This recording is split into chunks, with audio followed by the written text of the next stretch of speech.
Everybody to another Break the Rules stream, breaktherules.tv. We are streaming on YouTube. We are streaming on Odyssey. We are streaming on DLive. We are even streaming on Twitch, if you can believe that. So, welcome everybody. I am Lev Polyakov at LevPo on Twitter. We got my main man, Giovanni Pennacchietti, in the house, a giant Gio. And we are speaking today, once again, with Styx Hexenhammer 666, Tara Warwick, and Joel Davis, both BTR veterans, both speaking today about authoritarianism versus libertarianism. And once again, subscribe, patreon.com/breaktherules, and I got the Styx Hexenhammer dragon over here, this red dragon that my father created. And if you guys want a dragon like this, because my father's going to make several of these things, become a patron at patreon.com/breaktherules. Exactly how I say it, that is how it's spelled. So that's going to be for the $20 tier and the $50 tier, different sizes depending. So anyway, without further ado, let's do a bit of introduction. Let's start with Styx for those who do not know your political views. So go for it. Yes, I am a libertarian slash, I don't know, constitutionalist at this point, I suppose, not an ANCAP, so we'll get that out of the way right off the bat. I believe in more limited government than what we currently have because I understand history, and that's basically my political views in a nutshell. Excellent. And now let's go to Joel Davis. Yeah, so my view on libertarianism is kind of complicated, I guess, because I was a libertarian at one point, and then I have a series of reasons why I could no longer hold that position, which I kind of want to go through here with Styx, because from a sentimental point of view, I like libertarianism. I want to be left alone. You know, I'm an Anglo-Saxon. I kind of naturally just want to be left alone to do my thing, not have like this giant like state bureaucracy micromanaging everything. So there's two components of this. One component is I'm going to try and red pill Styx in a sense on the idea that libertarianism is incoherent unless you also believe in essentially either Christianity or some other method of deriving the authority of a legal system and political authority from a divine concept of sovereignty. Whereas if you take a popular concept of sovereignty and you try to make liberty compatible with democracy or any kind of like secularism, that this will inevitably lead to forces that produce socialism, oligarchy, bureaucratization, all the things that Styx hates as a libertarian. And then the second part of what I want to argue is what I call the black pill, essentially, that even if, you know, sentimentally, I would like to go back to some, you know, feudal libertarianism or something, that this is just no longer technologically feasible. The international state system is so integrated technologically. States are confronting each other in a kind of game of security competition, essentially. And in order for the states to be competitive with one another, they need to essentially centralize their political orders in order to develop sufficient agency and capacity to project power and force onto other nations. Otherwise, they get made the bitch, essentially, of authoritarian empire. So I'm kind of an authoritarian realist or a technocratic realist in the sense that I just don't see a way to survive an international state system without engaging in these authoritarian political techniques so as to develop the capacity to defend yourself against, you know, these massive authoritarian empires that now run the world, essentially. So. Oh, and Joel, for people who don't know, who are you and what do you do? You're a YouTuber and if you list I'm a YouTuber. I am the managing editor of Firstness Journal. You can find that at firstness.org. And I am working with the publishing company Imperium Press. We do a podcast called the Imperium Cast, and yeah, just a YouTube podcast type shit. All right, beautiful. So Styx, to follow up that, what is your position on the, let's call it a question of legitimacy of states? And how would you counter Joel's presupposition that a libertarian society has a fundamental flaw in terms of not just legitimacy, but also political efficacy? So what would be your rebuttal? Yeah, well, I think that a lot of people who proclaim some form of authoritarianism typically strawman libertarianism as being predominantly or solely comprised of anarcho-capitalists. Now, the ANCAP wants to eliminate the state. I do agree in the existence of a state. What I argue, as being maybe more of a pragmatic libertarian, is that the state simply needs to be constrained. That is, it's there. The central structure that you're arguing for, I actually agree with you. This is where I diverge from the NCAPs. I don't disagree with you that you need to have some sort of underpinning, some sort of thing that holds the society together. What you're arguing is that it must be religious in nature, ethnic in nature, and so forth. I would argue that libertarianism, in the more pragmatic sense, existed for quite some generations, actually, in the United States and occasionally elsewhere, and predominantly revolved around a civic awareness. The propaganda of foreign states to try to erode that, we see this under communism and other groups, is inherently authoritarian in its form. I would further argue, when you say that a stronger state or a stronger central fabric is necessary to prevent the invasion of some exterior force, especially in the nuclear era, I'm assuming is what you're getting at. Again, agreed. The problem is, if you're going to convert your own society into what your perceived enemy is, because you're worried about them, you've lost without any fight whatsoever. We see this right now with COVID, I think. What we're doing is trying to fight the China virus, but we're becoming more and more like China, suppressing misinformation through censorship, everyone wearing magical cloth squares, masks that, I think that that's a trope that we can agree upon is common in parts of Asia, especially the more urban parts of China. It's quite common.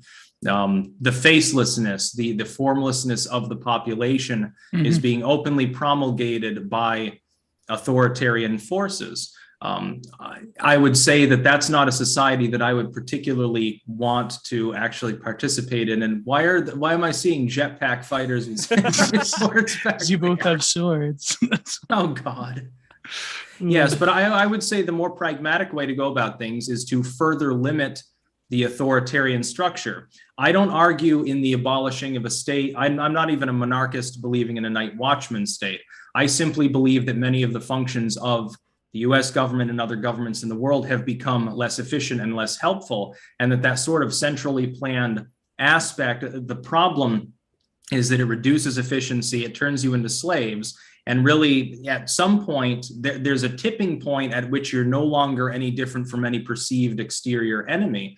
And there's no longer, at some point, I think, any reason to fight. At some point, there's no escaping the authoritarian sort of movement, not because you've been taken over, but simply because you've converted yourself into the enemy. It's sort of like a ring of power situation where you're trying to restore liberty, in some sense, the ability of people to have the right of association in the Anglo-Saxon sense, maybe as you'd say, or the Christian sense. And the reason that you've done that is to prevent abuse. This is what libertarianism seeks too. This is why you maintain the rudiments of a state. It's just around how you constrain it to make sure that you don't become like those forces outside. I would further say a great deal of progress has been made by countries that, if not under an explicitly libertarian system, at least under a more limited form of government, a constitutional system like the United States until relatively recently has been, you've seen the sort of progress and capability to compete with more centralized states. And it's self-evident within history. It did not require as strong a state as currently exists to develop all of the technology, all of the things that we have. There were roads before the federal government got involved. The schools were top-notch before the federal government got involved. I don't argue for the abolition of a state, simply for its further limitation. And the cat, by the way, is acting like a race car, so I apologize for the background noise. Well, Okay, I want to go back to Joel and also ask you, Joel, where would you personally put the limitations of power in the government? How far would you prefer the government to go to be able to ensure the kind of society that you want to see? Well, I don't like speaking just purely in these like floating abstractions of I would prefer the government to be this or that, because we live in reality, we live in material history. So we have to really embed our analysis of these things in historical reality and in the constraints that places. So I think the best way to answer this is to give kind of like a quick historical narrative. This is my narrative. So basically, Roman Empire falls. We get to the medieval period. Now, during the medieval period, we get the formation of what's now known as feudalism. This kind of network of monarchic states. Now, contrary to what a lot of moderns think, we were way more free under feudalism than we have ever been under, the modern state, because essentially the concept of what the law was so radically different. So during the medieval period, they kind of carried over Roman law, and obviously they had custom.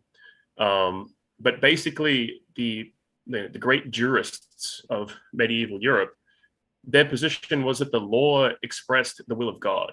So there was no capacity for the law to be ultimately changed. Even if you were king, you ultimately were still subordinated to the will of God because your authority came from God. And this was kind of administered by the church. Obviously, we have like a universal Catholic church at the time presiding over all of Europe. There's the schism, but anyway, the point is that it's basically presiding over Europe.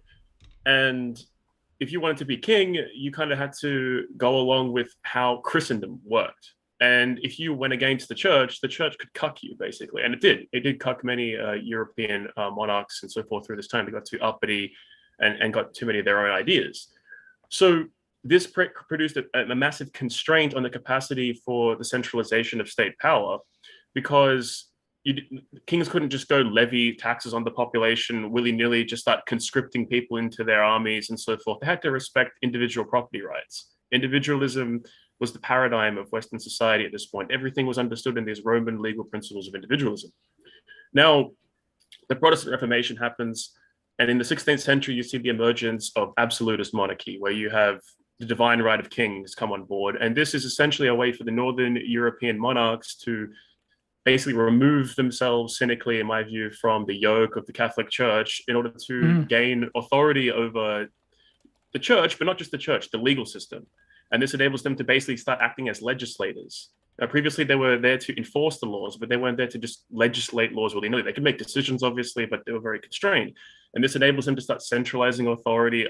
They can start levying taxes, they can start conscripting people, they start engaging in colonialism, getting colonial holdings in foreign states, they can start taking loans from banks to kind of finance greater expansion, develop larger standing armies, and they use essentially their own state as collateral.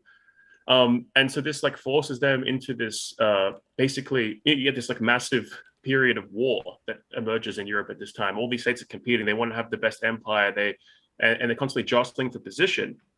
Out of this emerges the modern bureaucratic state, whether monarchies like the Prussian monarchy, the British monarchy, they're able to kind of, in a very tumultuous way, kind of adapt to this and set up bureaucratic states where they kind of retain some kind of formal position. Or in France, obviously, it's a lot more like, they have the revolution and they go all in on chopping off the king's head and going with like a full-on parliamentary system, republic. But ultimately, it all kind of goes into the same direction, where by the 19th century, we have the emergence of the nation state proper. And now we start talking about things like national security. Now everything becomes rationalized as France's interests, Prussia's interests, the British Empire's interests. And we never had this concept before. Like in the medieval Europe, the kings of Europe had private estates. They didn't have like authority over the entire geographical domain of their kingdom in the same way that the modern state does.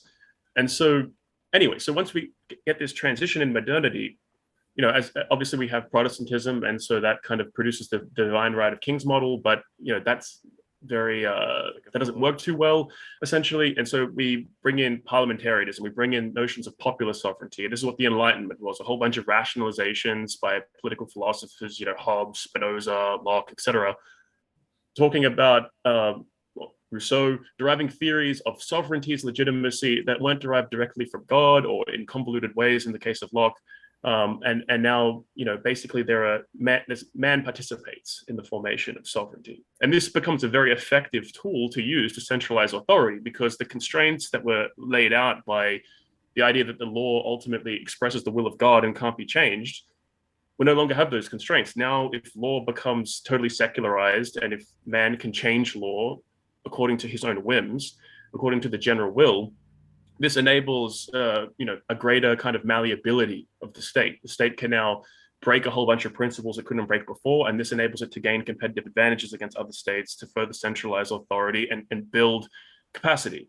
Now, this is where cybernetics comes in, because in cybernetics there's a concept, the law of requisite variety, where say you have two systems, system A, system B. System A is a control system for system B. Now we can call system A politics, let's say, and we can call system B, let's say, society. Now the law of requisite variety says that the capacity of system A to control system B is dependent on its requisite complexity. So the more complex system A becomes, the more control it can exert over system B. And in order to develop full control over system B, it has to match its complexity. So states end up, having to, in order to extract greater and greater control over society, they have to complexify, they have to bureaucratize, they have to create more and more departments, more and more reasons to expand. And at the same time, you get democracy come in, popular will. And so what you get with democracy is essentially there's two forces: vote buying, which we can call socialism, where you just promise the plebs a bunch of free shit paid for with other people's money, and then they vote you in, and then you give them gibs, so to speak, and then that produces a dependency upon your power, and they just keep voting for you.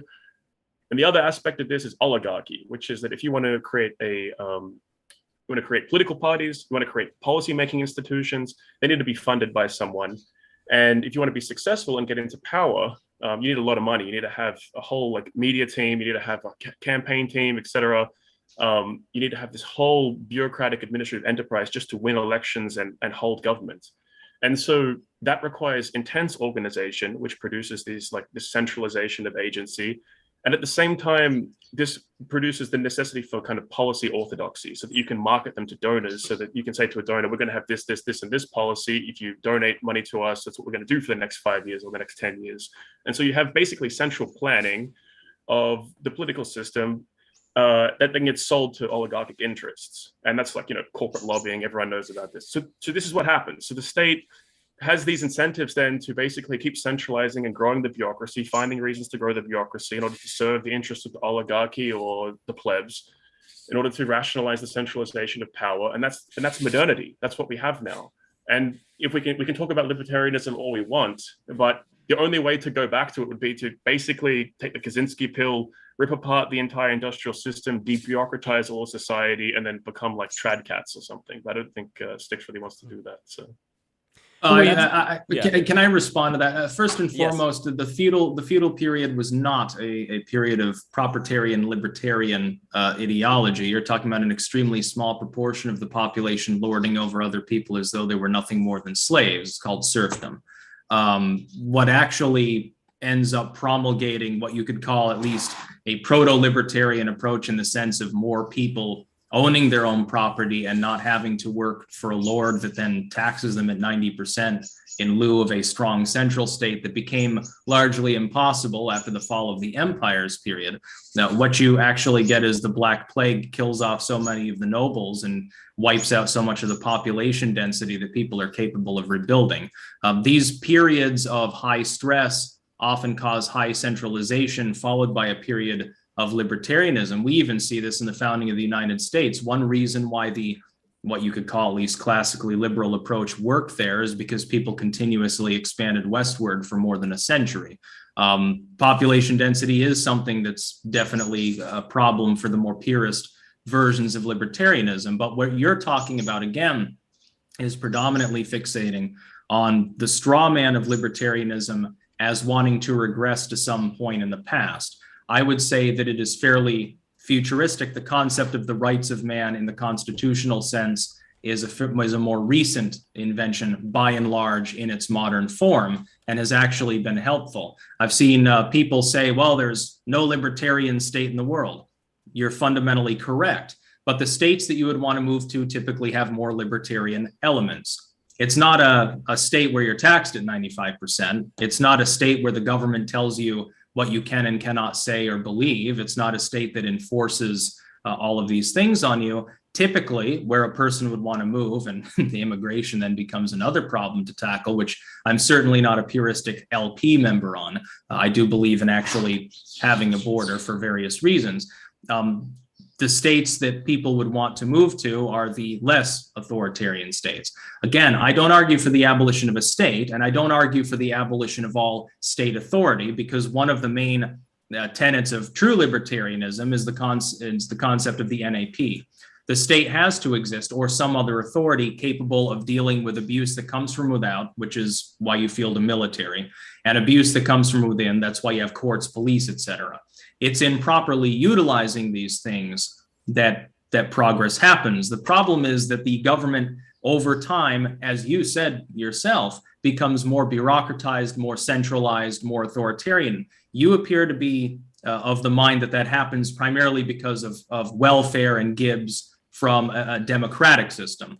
But as we've seen, that centrality also exists in systems that are either only a facade democracy, you'd think of the USSR perhaps, or systems that are outright non-democratic one-party states like China, certainly a very authoritarian system in many ways, just as imperialistic and warmongering as the West, by the way, or systems in which there's not even a semblance of democracy, dictatorships.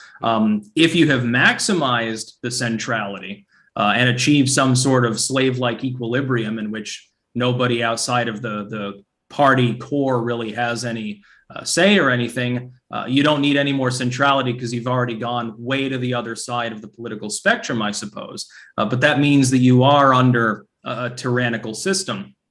I would further point out the idea that the democratic construct is more modern. Again, technically it's antiquated. It dates to Athens and things of that nature. Does that direct democracy work? No, for reasons that you point out. But they didn't have a constitutional system in the same way. What I argue for, my solution is not let's go back to feudalism, because that's the opposite of libertarianism.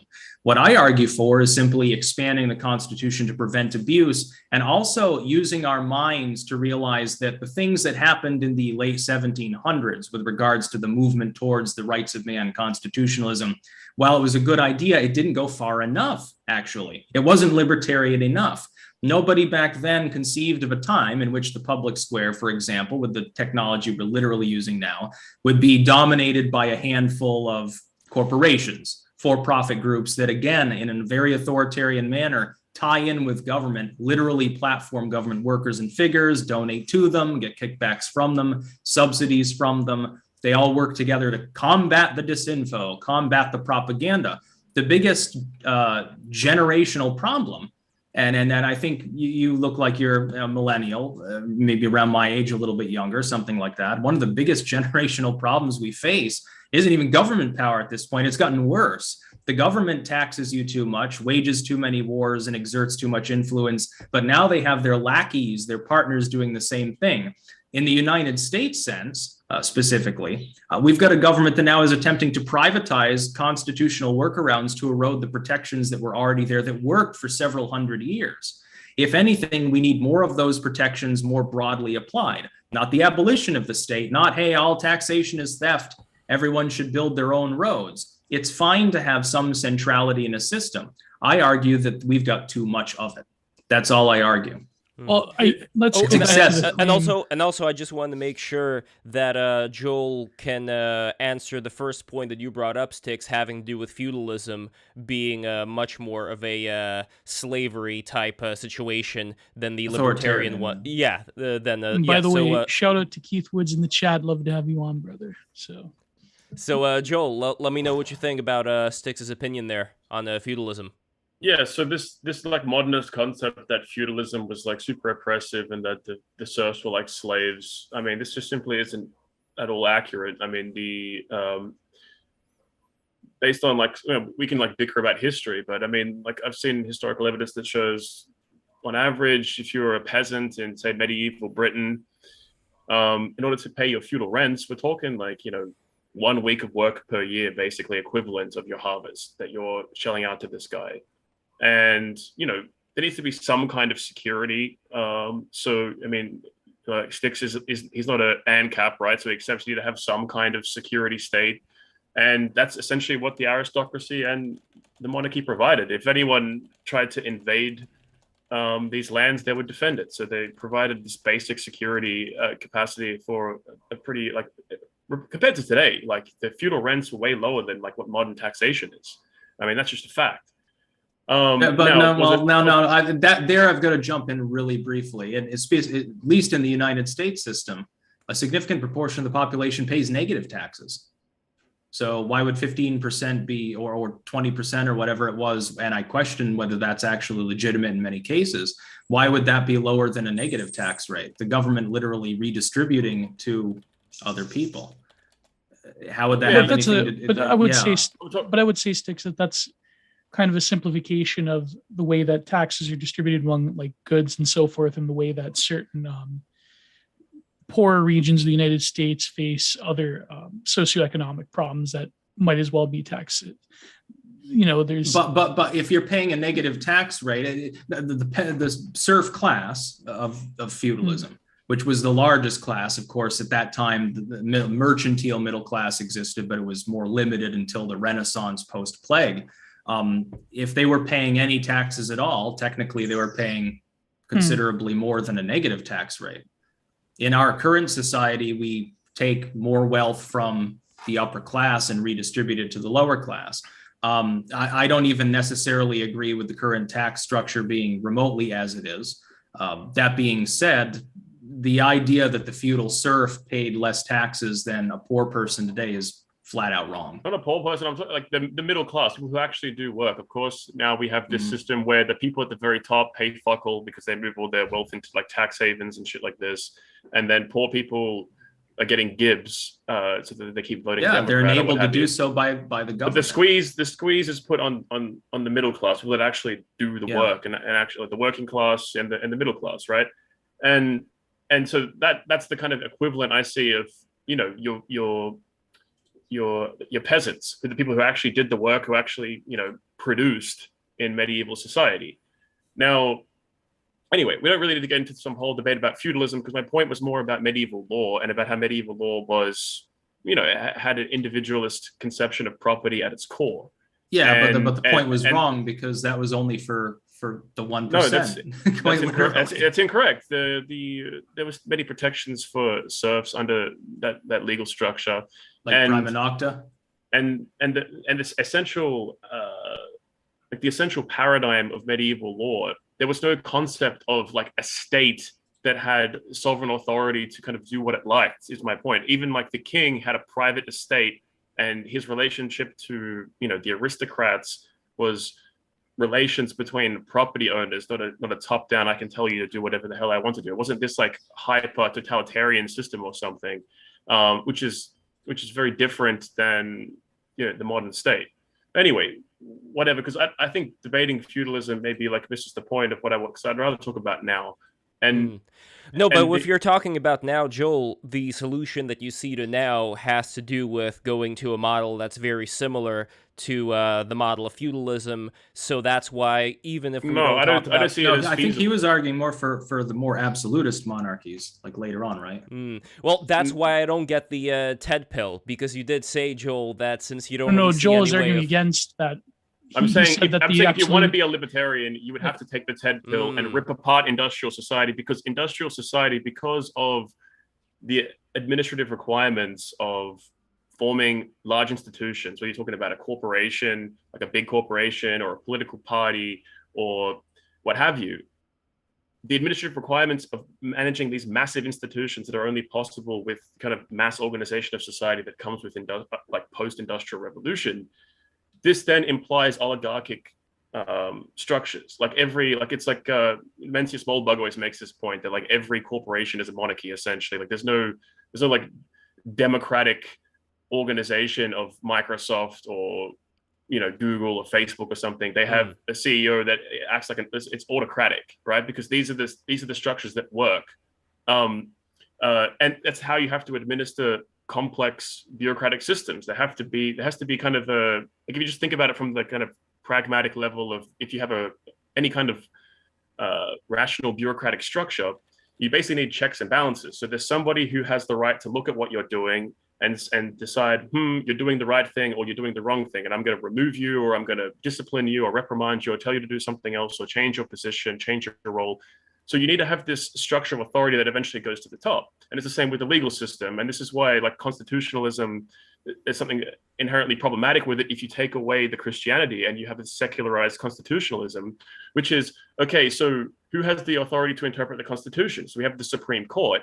And if you get a bunch of Democrat picks, if Joe Biden packs the court or something, and you get a bunch of leftists take a majority on the Supreme Court, they come up with all these crazy interpretations that the Constitution legalizes abortion and that we're going to legalize gay marriage and all. They legislate from the bench, basically. They take liberties. It's the jurisprudential philosophy of what they call realism, which is they believe that they should interpret the law according to the moral standards of the day, which just happen to be whatever progressives or libtards think is true. Whereas on the other side, you have the conservatives, and usually these people are Catholics. Actually, like a lot of the Supreme Court justices are Catholics. Particularly the conservative ones, and they believe no, the law has an inherent meaning that they're formalists, that they try to preserve and they try to protect against leftists taking liberties with the Constitution to reinterpret it. And this is the dynamic of like American constitutionality. But the problem with this is that conservatives, they are always kind of like adjusting themselves. As if you look at American history, a bunch of leftists will reinterpret the Constitution to suit themselves. And then conservatives will just kind of come along and just go, oh, well, that's what the Constitution means now. They protect that for the next generation and so forth. And we just get this progressive. Well, Joe, Lev, can I point out something really quick, though? Sure. If you're relying upon religiosity to save, I don't know, constitutionalist system or whatever, why didn't it save it before in the 50s or 60s when 90+% of the population were Christians? Because we lived in a secular... And it was overwhelmingly white, too. Because it's a secularized society, so it's not just having just having Christians in the population. It's different than how institutions work. So under the pre-modern system, you had the Catholic Church actually had oversight over the legal order, right? Where there's no like formalized church oversight. There's separation of church and state. You have totally secularized institutions, and so the Supreme Court. Essentially, it always seems to make decisions through American history in favor of centralizing government authority. You look at after the kind of battles between the Supreme Court and Lincoln. The Supreme Court ends up cucking to Lincoln and allowing Lincoln to essentially violate all of the rights of the Confederate States and violate habeas corpus and all kinds of shit. FDR is another great example where FDR basically cucks the Supreme Court to kind of push through the New Deal and his progressive agenda and so forth. And this is what you get through American history. It's this progressive centralization of authority to the federal government and the increased bureaucratization of society. But Joel, why not prevent that through a stronger constitution, as a libertarian, a more pragmatic one like me would suggest? Because the Constitution is only as good as the person who has the authority to interpret it. And that means you're putting someone in authority to interpret that Constitution. That's why you use much more specific language. Parts of the Constitution were explicitly meant to be able to be interpreted multiple ways, and even the founders would argue this. I believe Jefferson actually pointed out that concept. What I would say is that now, in more modern times, you're offering a solution which is, well, the bureaucracy and stuff is innate. We'll just change the way in which the authoritarianism works to be more like the authoritarianism that you or someone like you may like, and that may not even, by the way, happen, more likely to go off in the other direction, possibly, unfortunately. Now, or you can reform that system using what has worked and simply elaborating upon and improving it. Again, that doesn't mean that there's no authority of the state. It simply means that you have withdrawn some of its capabilities. So SCOTUS can interpret things as easily because the language is much more clear. The legislature is more hamstrung in making laws and so forth. Who's checking SCOTUS then? Because SCOTUS, the idea that like the Supreme Court has the sovereign authority to interpret the Constitution, the Supreme Court decided that for itself, actually, on like at the very beginning of the Republic. Jefferson believed, I'm president, I can interpret the Constitution however the fuck I want to, and fuck you, the Supreme Court. And he actually wanted to abolish the Supreme Court and replace it with a kind of council of governors or appointees from the states, because he thought it was a mistake. But the Supreme Court won. Ultimately, they gave themselves a kind of centrality to the law, and they're kind of almost like a monarchy in a sense, like a kind of constitutional monarchy over the United States at this point. Now, in order to take away their authority to interpret the Constitution, you need to put someone else above them who's able to say, actually, Supreme Court, you made the wrong decision. The Constitution actually means this. And then you just reproduce the same problem ad infinitum. You're always going to have to put someone the Constitution is. But that's the thing. The Constitution was meant to be the one that subjugated all of these other branches of government. So simply strengthen the Constitution more, make it clear, literally add an amendment preventing SCOTUS from its limitless decisions. So then it would have to be fine-tuned. SCOTUS It would take so who's effort. interpreting this amendment? Like, is the president going to tell SCOTUS you violated this amendment, or is so then the president's now in charge of constitutional interpretation? If it's explicit enough, then there's no interpretation particularly meaningful to that discussion. Have you seen some of the American Supreme Court decisions? Some of them are obvious bullshit, like and some of them are Wade, really, for example. Yeah, and some of them are really great, like Chicago versus McDonald, Heller versus DC, and actually end up undoing prior decisions that were unfortunate, like Cruikshank. We're moving, again, there are some, I would agree with you, we're moving in a more authoritarian direction in some ways. In some ways, though, there is a glimmer of hope. The SCOTUS as the ultimate boogeyman is the result of the fact that it will inevitably make decisions that any given group of people in the United States do not like. If you're religious or non-religious, you're left-wing, you're right-wing, you're anti-gun, pro-gun, pro-free speech, absolutist like me, you hate free speech, you're like Oprah or something. Everyone gets pissed off at SCOTUS decisions. It is inevitable. But they also get pissed off at the legislature, and the legislature clearly can get cucked by SCOTUS in undoing their laws. There are some cases in which I would agree with those decisions to do so, and some in which I wouldn't. So would you. So would literally anyone else. And this has been a thing since literally the inception. The very idea of having some sort of council or tribunal or group of judges capable of rendering those decisions inevitably will cause the problem of people not agreeing with all of the decisions.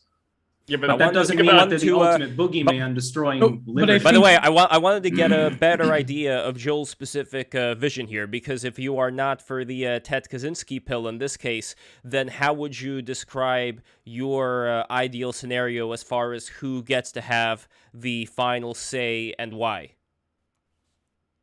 Well, my position, like, I'll segue from the Supreme Court thing to that, which is, if you look at, where the Supreme Court justices come from, they don't just like pluck them out of the ether.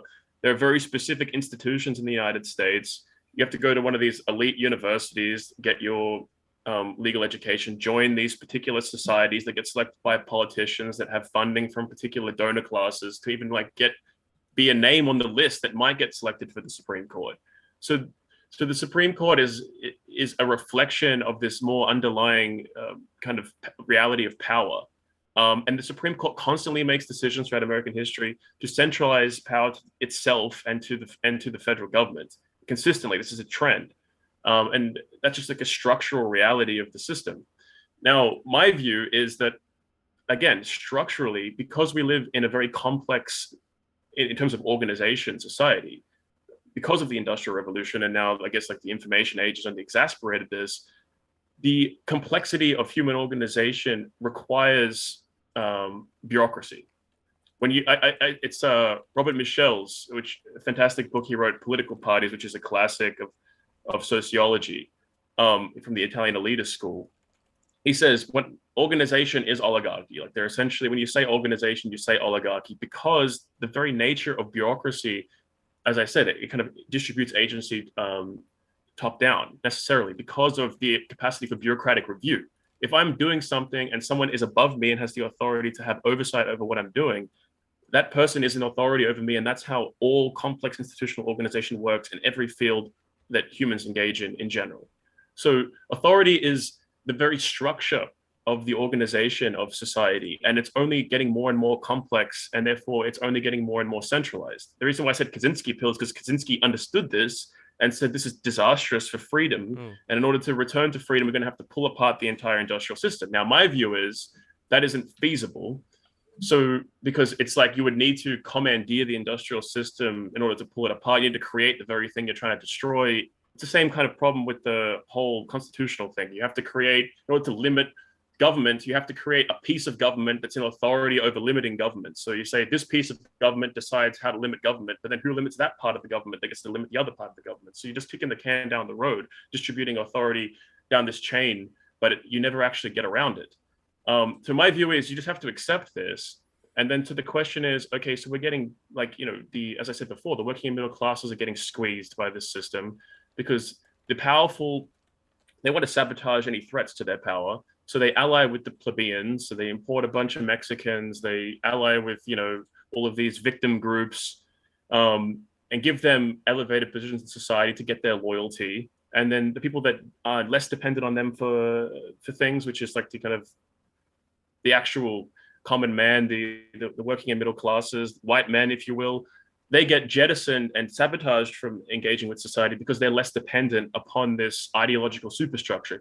If you're running a large institution in society, so you're running a major corporation, there is a ruling class, and that ruling class has a certain ideology of governance that produces this dependency, right? That rationalizes the dependency of the weak, of the kind of token victims upon the system. And so you either parrot that and go along with that, and then you get to be included in the ruling class, enter into coalition with it, or you come out against it, in which case they attack you and sabotage you and destroy you.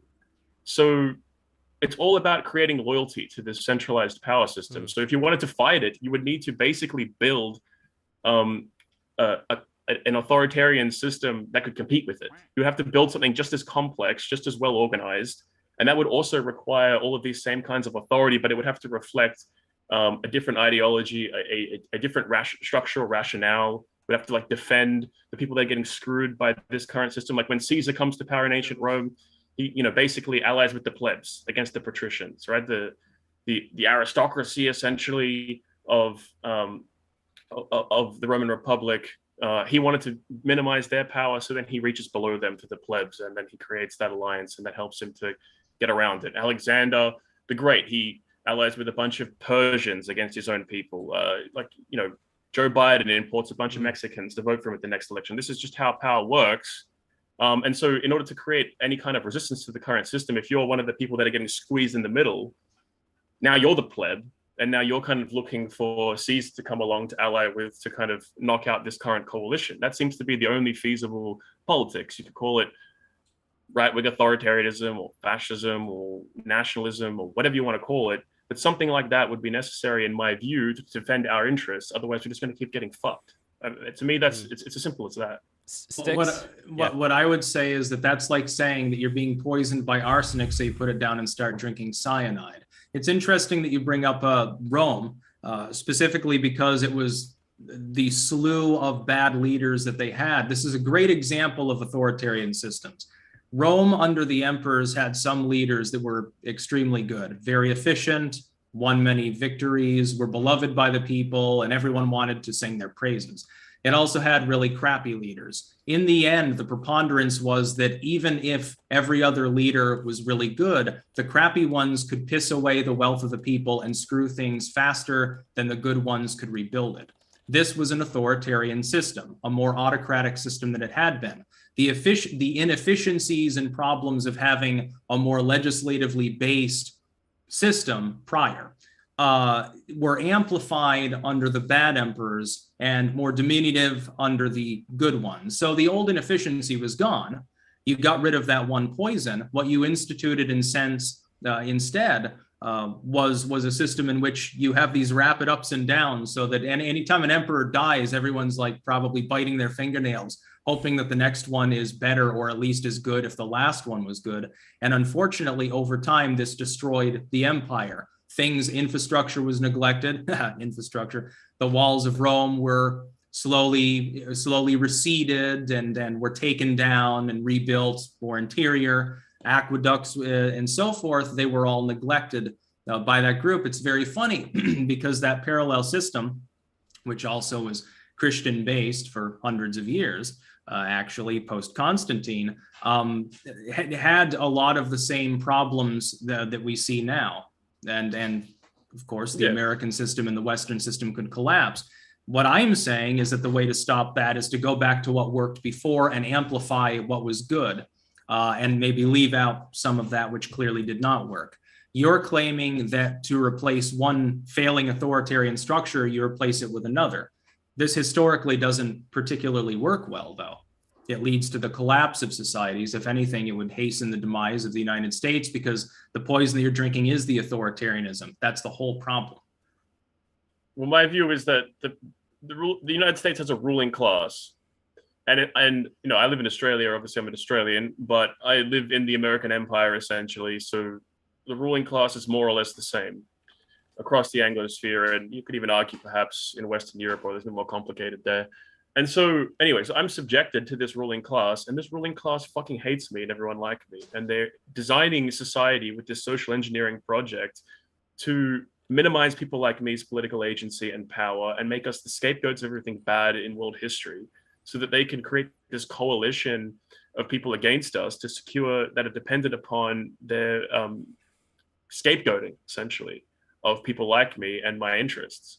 And they're sabotaging, they're essentially sabotaging the American economy, for example, with this globalist project, because what the elite want is they want to have a whole bunch of holdings all over the world where they can move their money into tax havens, they can move their money out of the United States, they don't have to pay taxes, and they're outside the oversight of the US government, so they can get power from that and then use that to then basically exert political agency over the United States and control the United States from without. They're taking a kind of exterior position. Whereas if you had a more nationalist system where the state became able to kind of bring all of these corporate interests, all of these financial interests under its authority, they wouldn't like that, right? They wouldn't. That's why they're freaking out about Nazis and so forth, because that's the kind of system that would get implemented.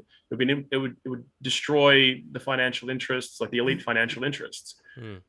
So they don't want that, because it would be a different coalition. It would be the authority over the state allying with the working and middle classes against essentially the globalists, these financial, like the kind of academic elites. But Joel, after that, though, do you give any credence to Styx's points about that system not lasting that long at all and just collapsing in on itself because of the authoritarian tendencies that are going to be on display? Well, yeah, every civilization eventually collapses. I mean, but not eventually. I mean, let's give a number here. How long would you say something like that would last? Because Spangler said about maybe 500 years and then winter period.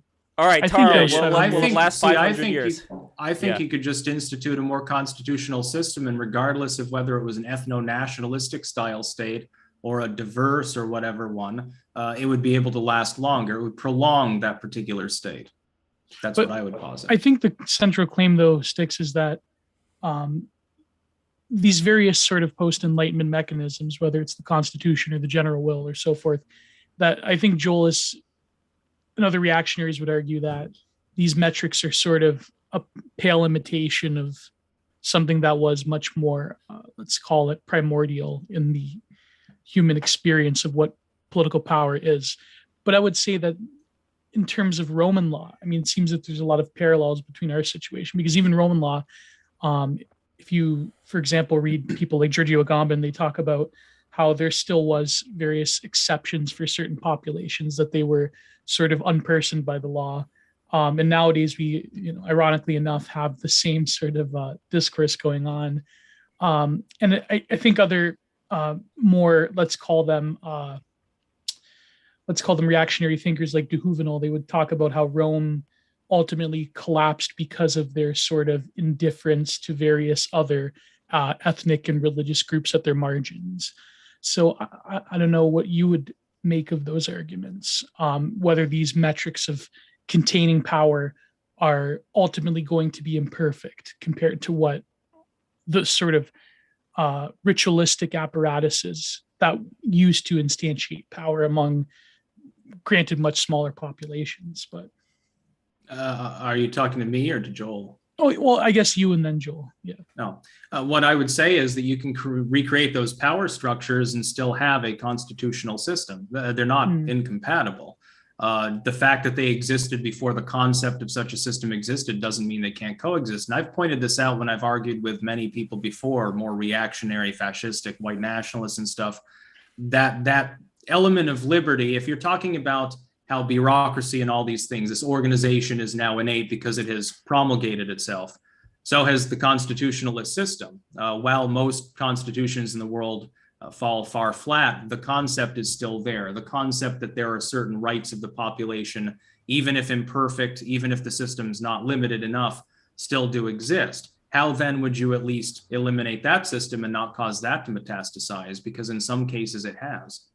There are people in the world today, there are people in the world that are moving more towards libertarianism. You'd think of the Czech Republic and guns or something like that.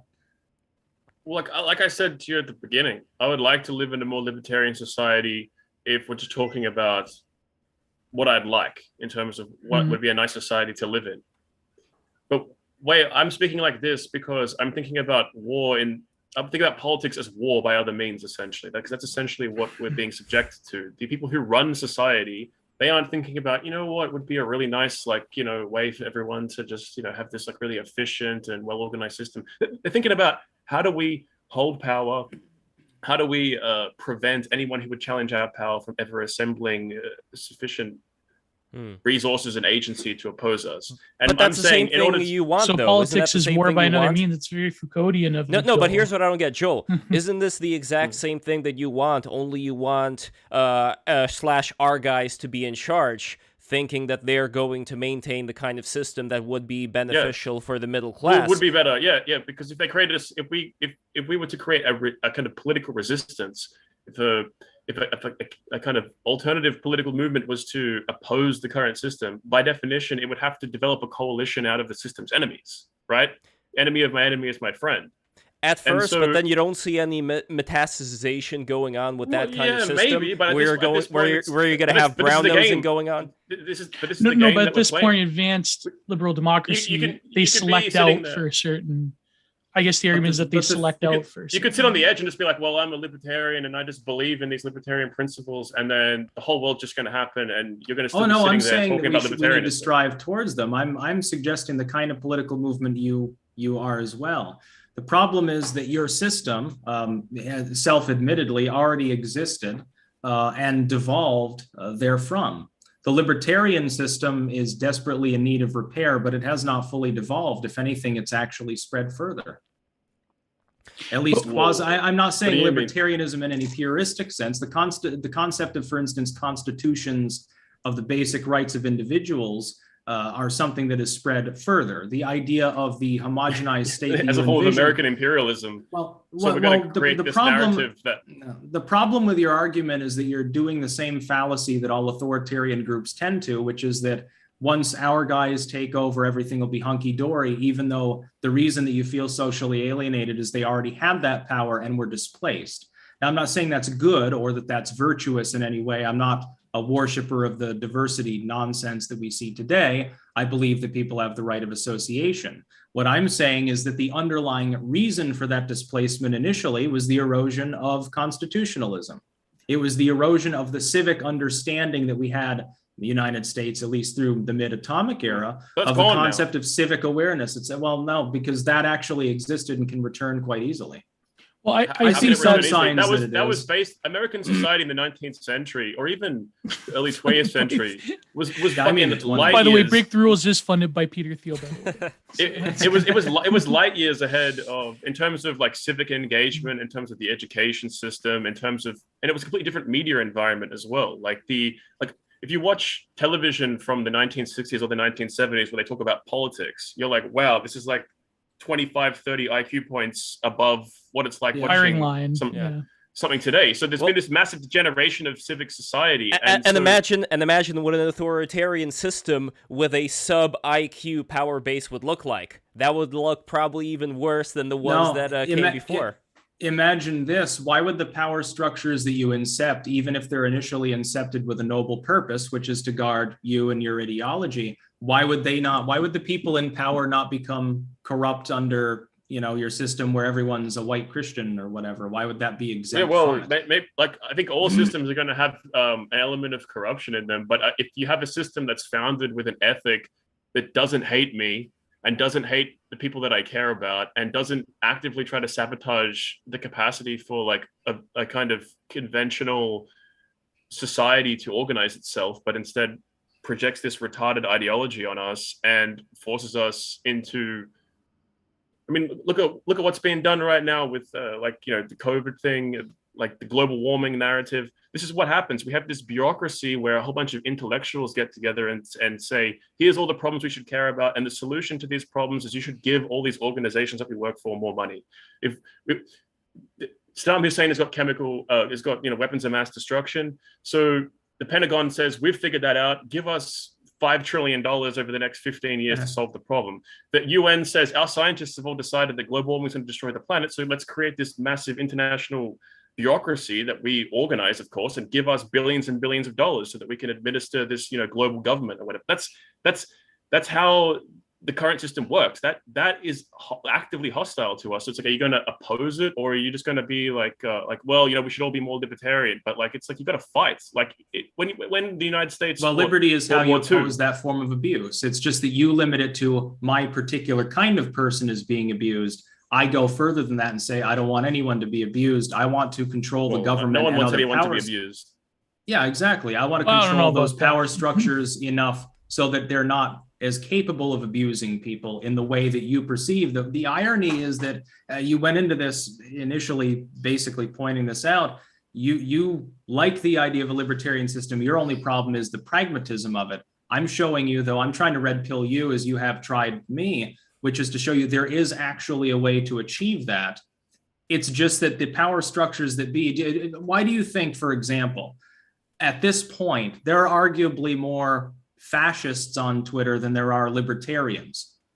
Well, I mean, who are they trying to silence? There's a reason for that. They're terrified of the idea of people actually wanting a representative government. I go a little bit further because some libertarians, they have this wonky fuck the state entirely view. Mine leans more into populism. I think that if people want their government to represent them, you say as a white male individual, you're Christian, I don't know, middle class or whatever, you're presumably not Bill Gates and you're not living, in a trash can.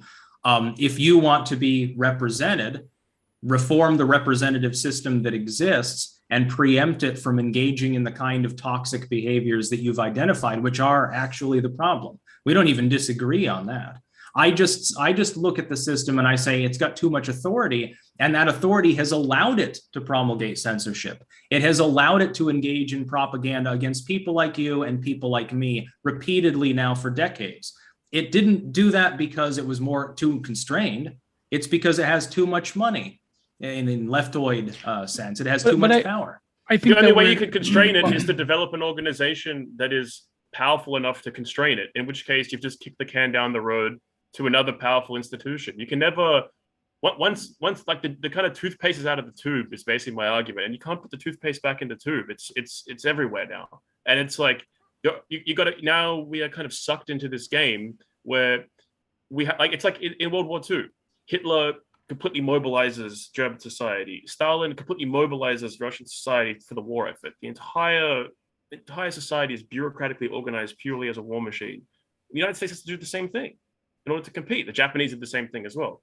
And the United States could be like, well, we want liberty, blah, blah, blah. But it was the only way to win was to do this. And the United States could have sat back and just allowed these states to win. And if they did that, then we would have a very different world where, I don't think it would have necessarily been maybe worse. I don't know, it's hard to say. But there was also a difference with the Meiji Restoration, if we're talking about Japan, for instance, versus the progress that the Soviet Union made in becoming a lot more technological. I think America picked the wrong allies in the war. Yeah, I believe this as well, because the Stalin only was able to beat Hitler because of all this lend-lease and everything FDR gave him. FDR loved Stalin. But the point that's true, actually. The point that needs to be driven home here is, if the United States sat back and allowed this to happen, eventually one of these states would have won. Maybe the Germans would have won, maybe the Russians would have won, whatever. And then they would have started trying to get Brazil to become communist or something, or they would have tried to flip states in the American continent against the US, and they would have eventually developed so much power because they had much larger territories and resource access and so forth, that they could have cucked the United States in many ways. So the United States, that was the calculation FDR had to make, was either I basically kind of imitate my enemies, or I allow my enemies to gain an advantage over me, and then I get cucked, or we get cucked, like, so to speak. And this is constantly what political leaders have been doing for hundreds and hundreds of years. It's how we got from where we were to where we are. That's how the modern state was developed. And so this idea that someone can just come along and say, well, we should just have this like constitutional system and just limit authority, like that's just not going to fucking work. Like there's no mechanism in place by which you can enforce that. And there's every incentive. Like you look at like the Chinese. My question would be why though? Why is the concept that a person should have basic civil rights and be able to express themselves, how is that incompatible with a state capable of fielding, for example, a modern military? I mean, we already were doing that 100 years ago. So now we're in you know, the era of fourth or fifth generation warfare, even where it's the current capacity, year.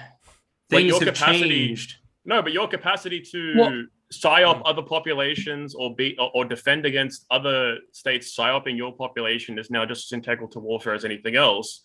And so that's why we got 4chan to fight the meme wars for us. It's already privatized. Well, if I were to be a devil's advocate real quick for Joel, I guess if I really think about it... Oh, that's a rarity, Lev. Yeah, no, I guess the idea is like if I really think about it, then the fighting that you want to do sticks when it comes to defending liberty, which I am absolutely for. Maybe that's something that requires a lot more intellectual effort. It requires more nuance, while, let's say, violence and just more animalistic tendencies that all of us have, they're always going to be there.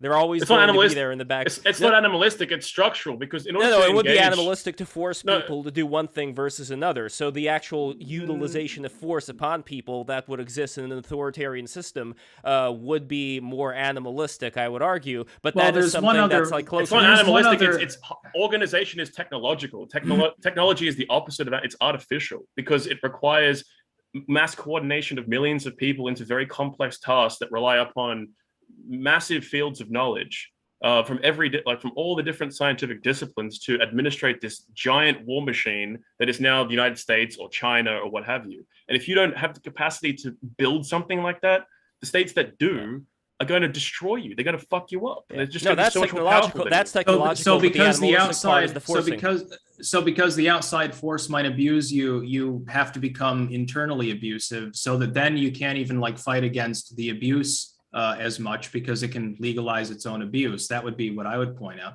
I would point out one final thing, and actually I do have a hard stop here in just a few minutes, so I'll consider this maybe my closing statement. Joel can opine and stuff.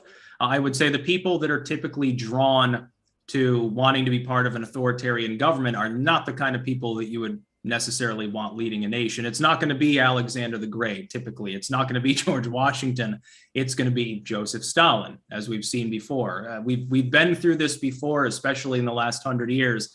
Generally speaking, it doesn't end well. If anything, you can get one dictatorial or oligarchic or military junta sort of movement displacing another, and then you just death spiral as it happens over and over again, as opposed to the alternative, which certainly requires effort, but I think arguably requires less effort than overthrowing the entire system in favor of a Mussolini-style state, which is that you can reform the system you've got. It needs significant work. It needs civic awareness. It would be easy if everyone who didn't like the current system just went out, talked, went to meetings, actually participated. Within a short span of time, we could reform the system.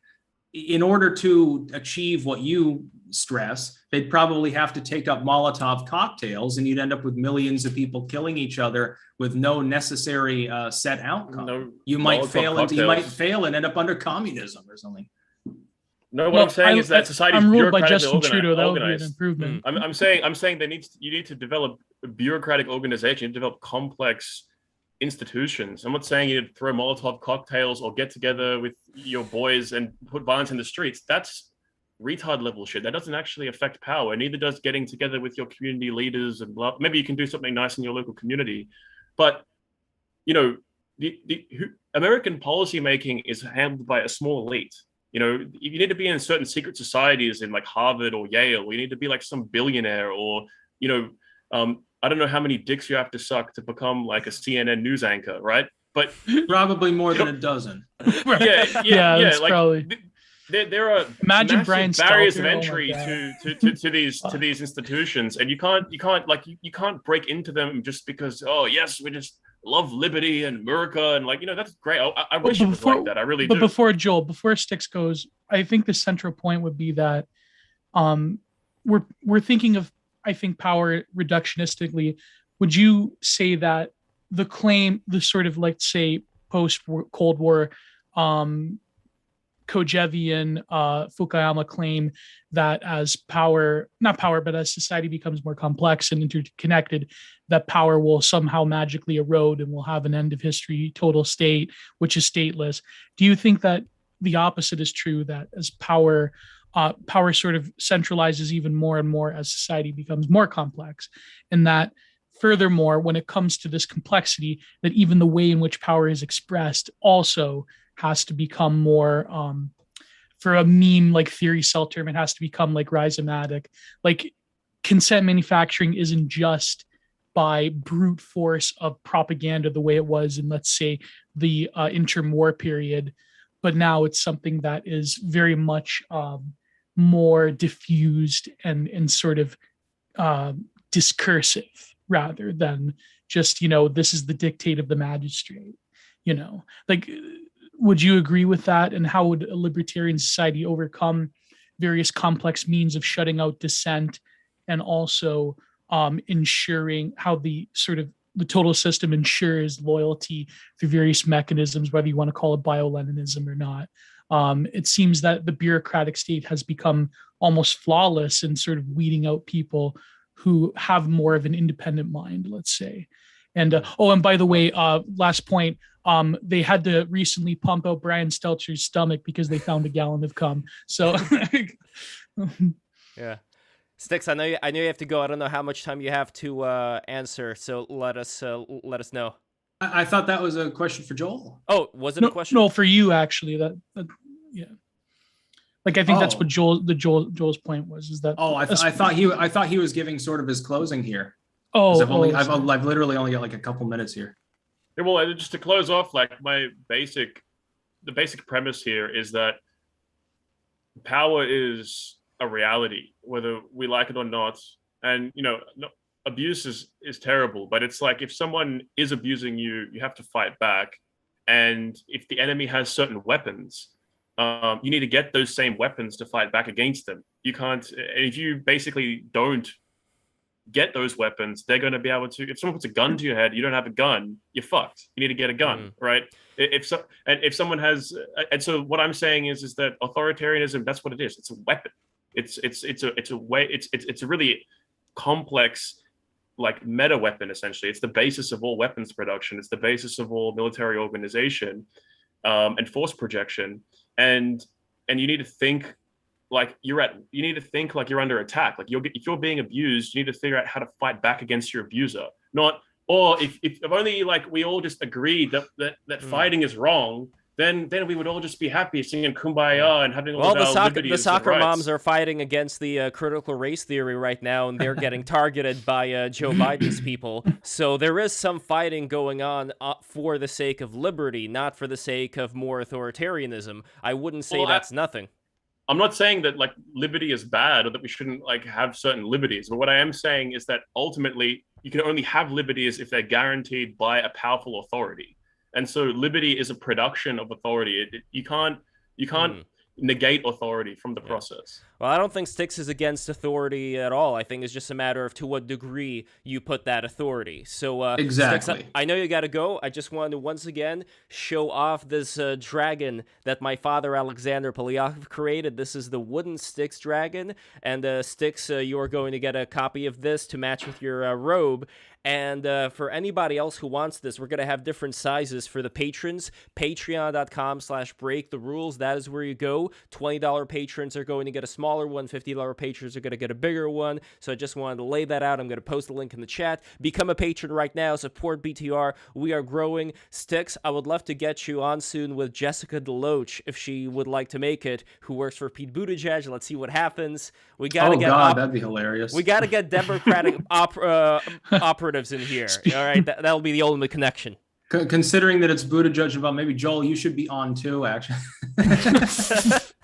we can. Joel, is it true? We'll be talking all about trains. Oh, and Joel, is it true that you slept with Adam Katz and did unspeakable thing, as someone has said? And are you a pot smoking anarchist? No, Joel is a meth taking anarchist, apparently. So that.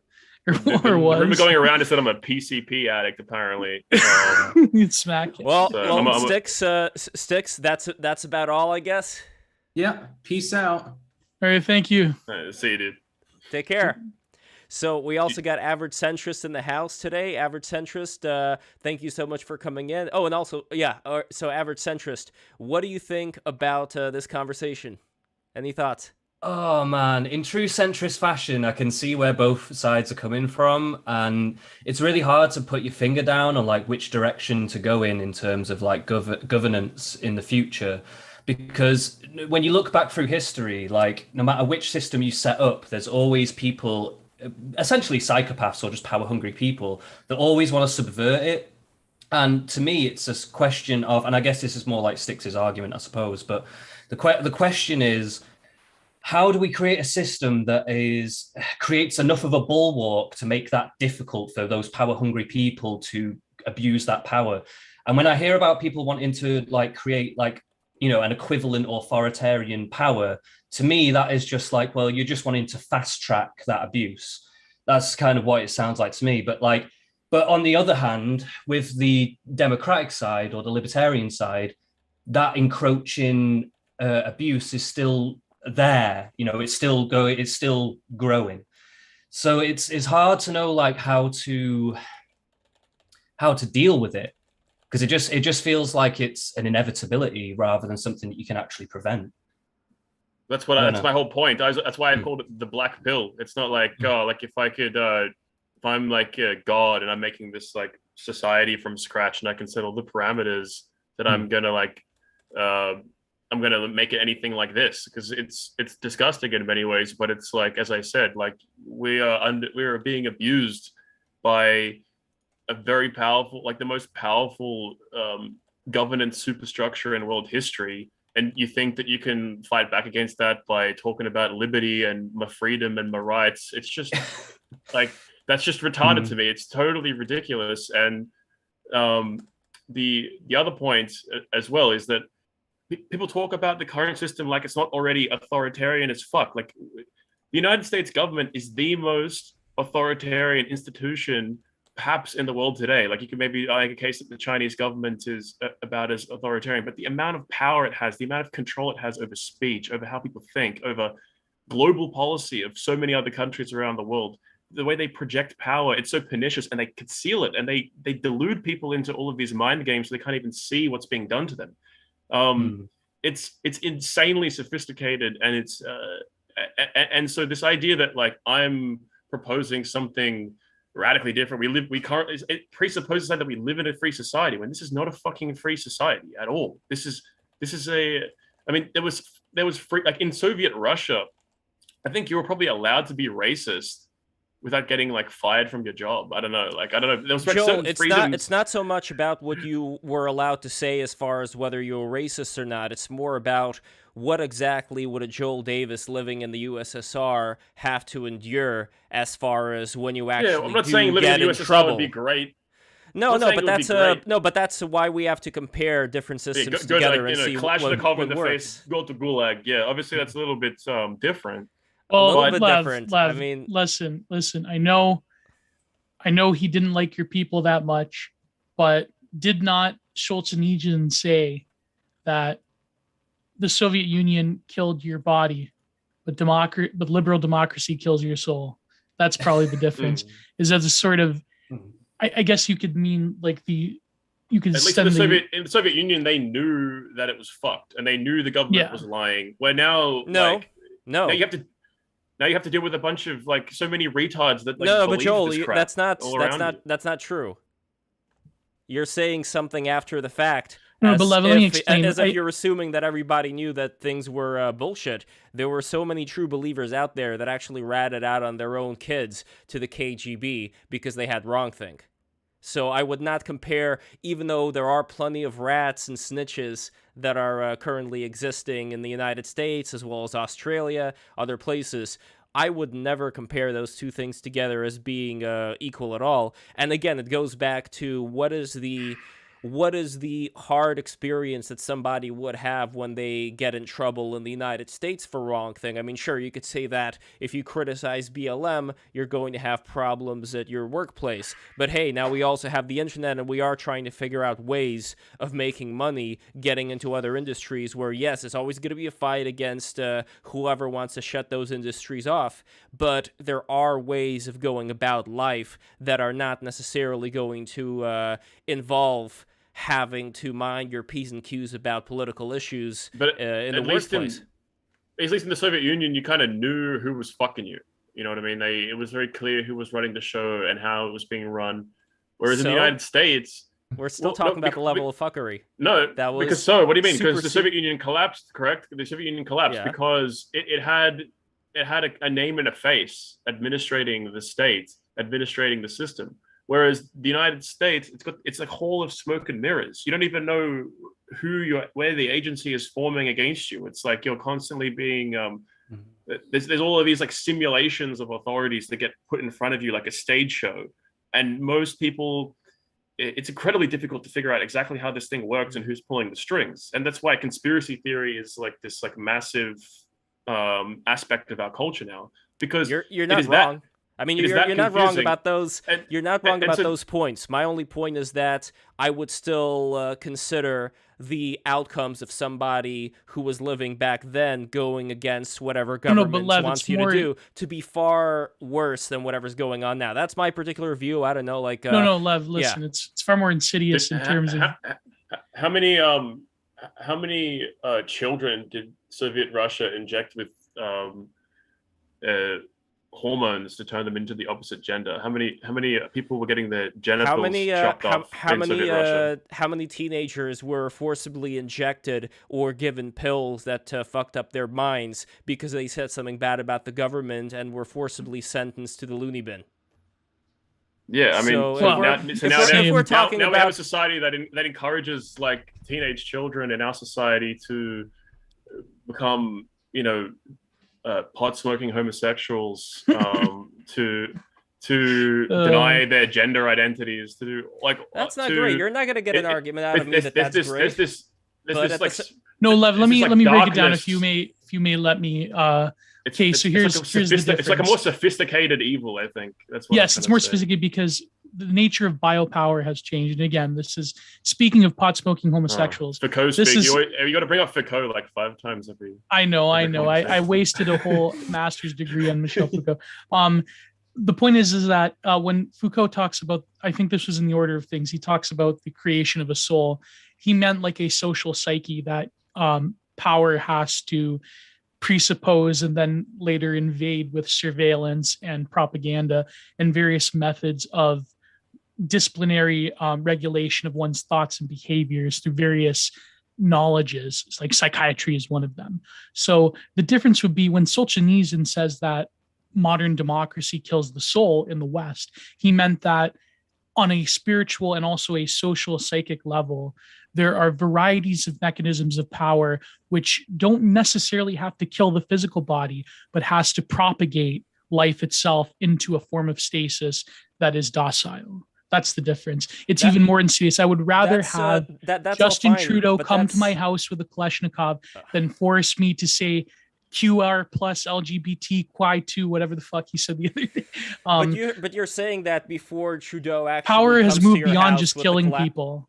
You say that before Trudeau actually comes to your house with a Kalashnikov. That's the difference. Well, I mean, maybe with the mandates, maybe that will happen. Well, my concern is that people get wrapped so much in theory that they lose sight of reality and they lose sight of comparing. Like there were some comments saying that we have it so much worse than we ever had, coming from people who are relatively young and have only really experienced a very short amount of time on Earth. That's a boomer point. It's a good point. It's a valid point. But what Joel is trying to say is that I can say Justin Trudeau, but really at the end of the day, it's not even him. It's rather the various mechanisms of power and biopower that have led to a bureaucratic apparatus. I mean, there are people at the top, like, for example, his main guy, Gerald Butts, he probably runs the show. But my point being is that in the North American experience, let's call it the Anglosphere. The Anglo-American establishment operates to where you can't just point to a commissar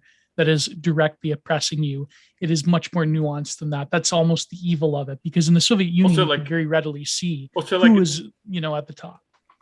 living in the 1950s or even like the 1980s to me seems like, wow, that would have been so fucking cool. You know what I mean? So it's not like I think our society is like total dog shit.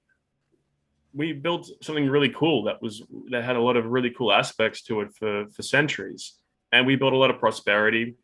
And there's certain ethics inherent to our system that were kind of immunological in a sense against a lot of pernicious political processes that happened in other countries.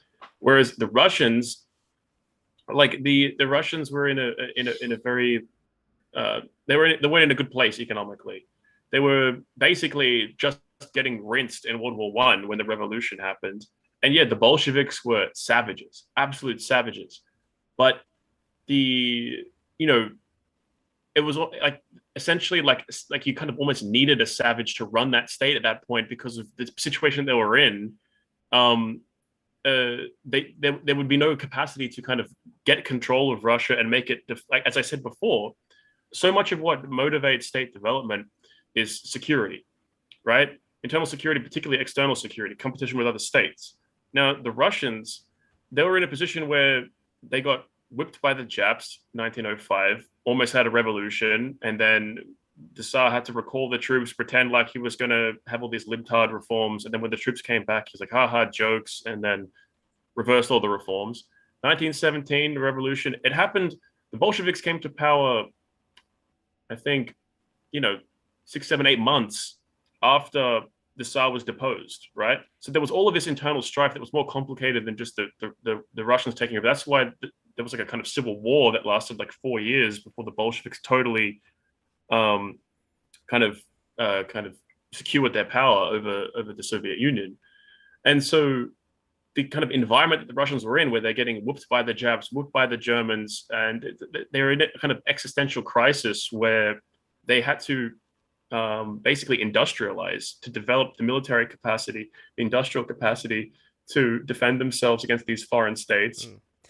Or they were toast, and like very evil things happened. And so I'm not excusing, the savagery of Joseph Stalin. Don't mistake me. But what I am saying is that when you look at history structurally, there's this dark force of power, which kind of like compels us through violent confrontation into these kinds of developments.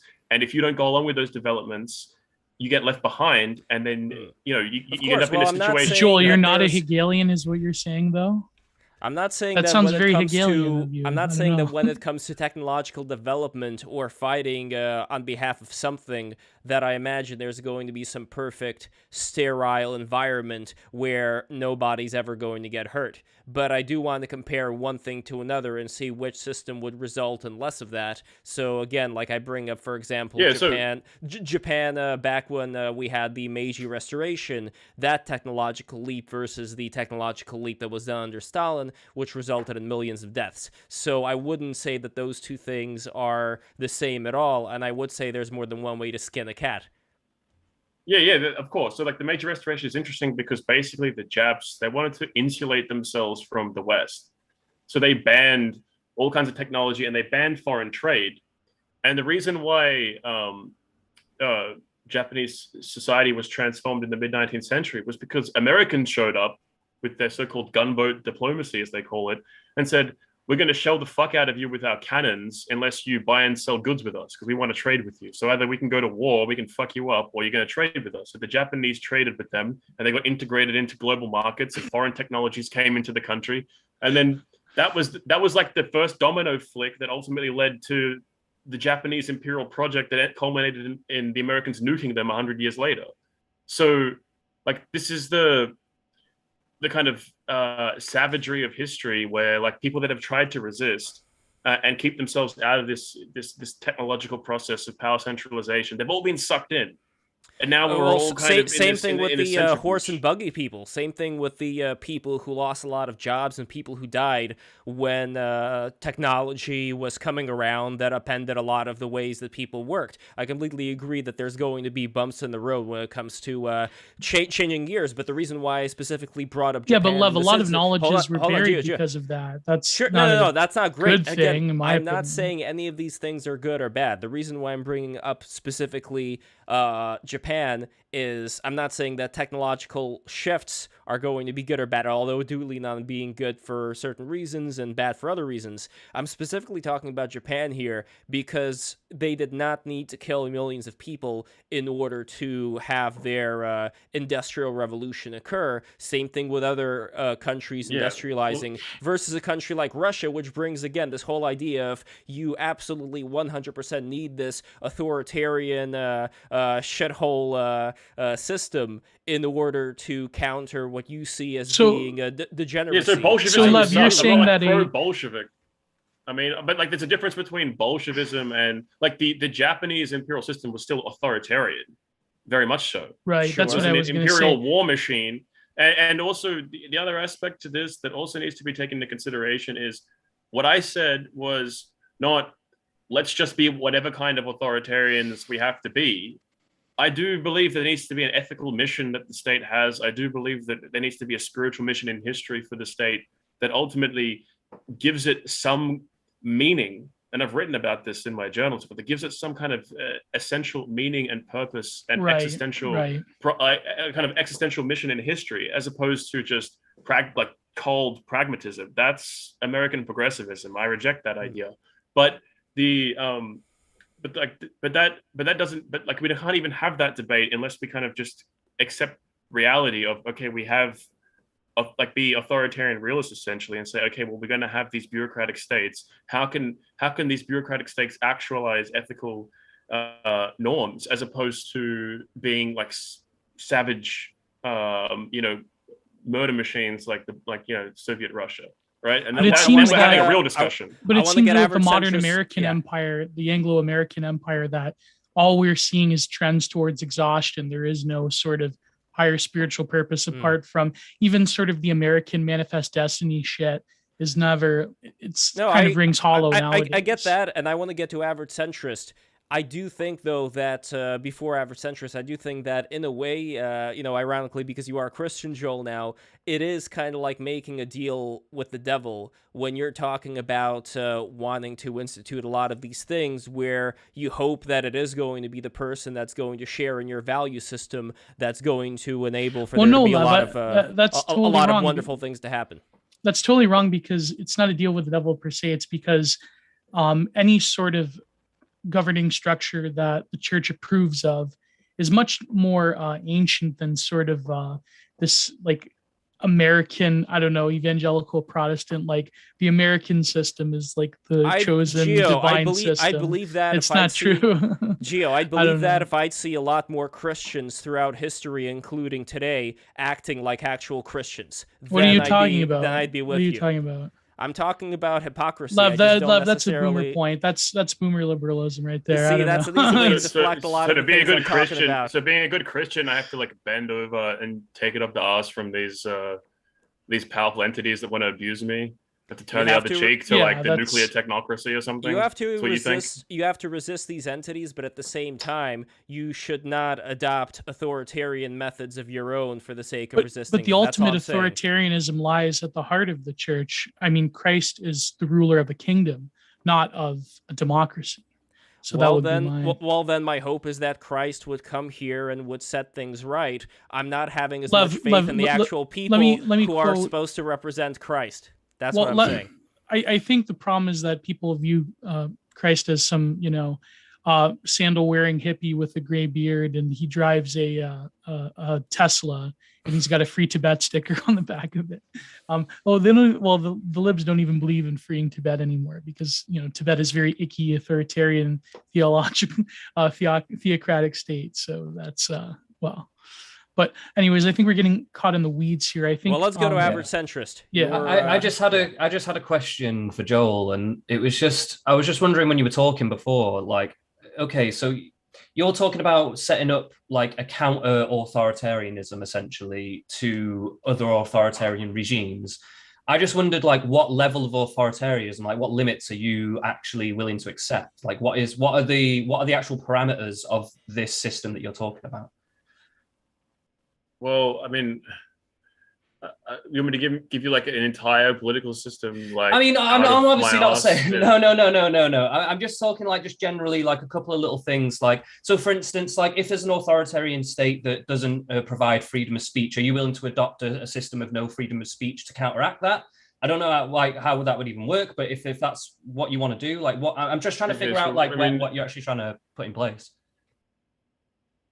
I mean, I don't think we need to like I don't see a deep necessity to massively control speech, but some speech controls, I guess, make sense. I mean, if you're gonna have libel laws or something, people slandering people, if people are inciting violence or whatever, these like I'm not like some free speech absolutist, but also like I think like it's beneficial to have public discourse because I am, like you need that to have like decent production of like you need to have multiple perspectives and discourse to kind of progress the sciences and so forth.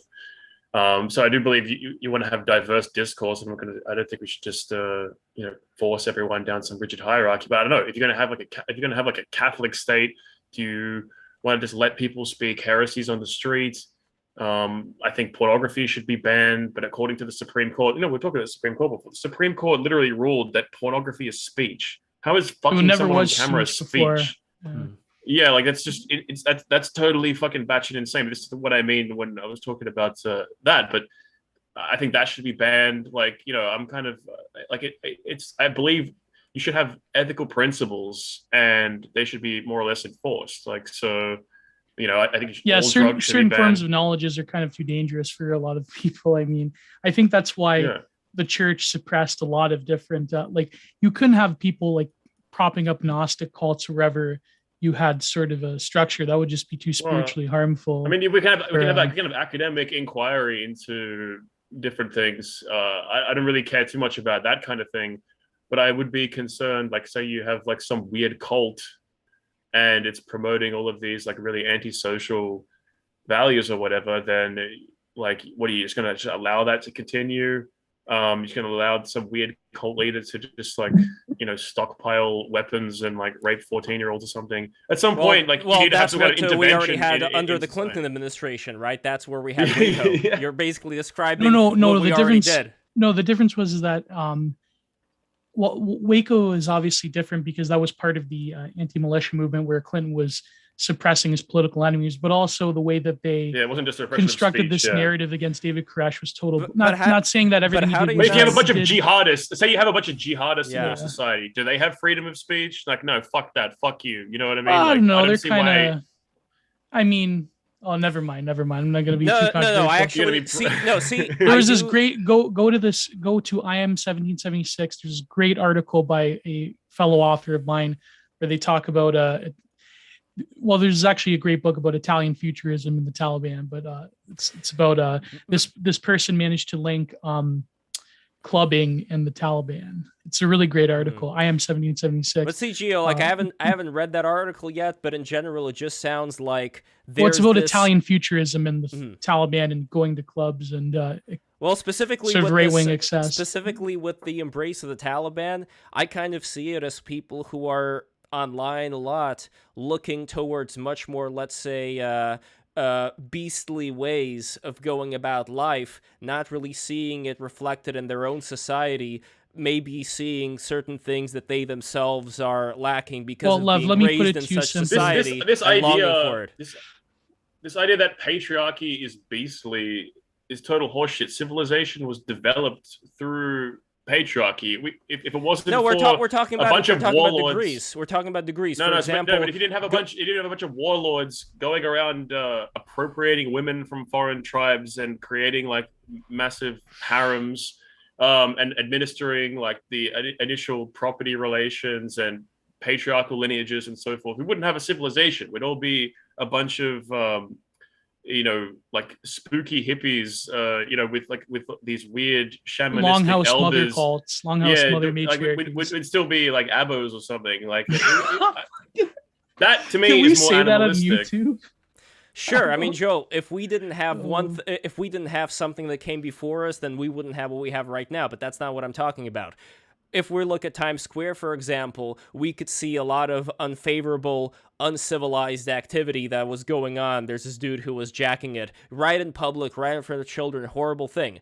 When I'm talking about balancing out, let's say, the more beastly nature of man with something that's, let's say, of a higher tier, this is why instead of using the word liberalism, I want to use the word civilization. Civilized. I want people to be civilized. And I'm sure, Lev, Joe, you want people to be civilized, but I think a lot of people who are online, who look at the jihadis, look at them as being this example of patriarchy at its finest form, but I see that as being people who are, relatively speaking, uncivilized. People compared to who, like, if we're talking about, I don't know, like the British Empire gentlemen, who would be standing upright, compared to them, they would just be like a bunch of cave-dwelling cavemen. And I'm not going to compare the two and say one is just as good as the other. Would you... Well, first of all, the Taliban, and they have supreme aesthetics, by the way.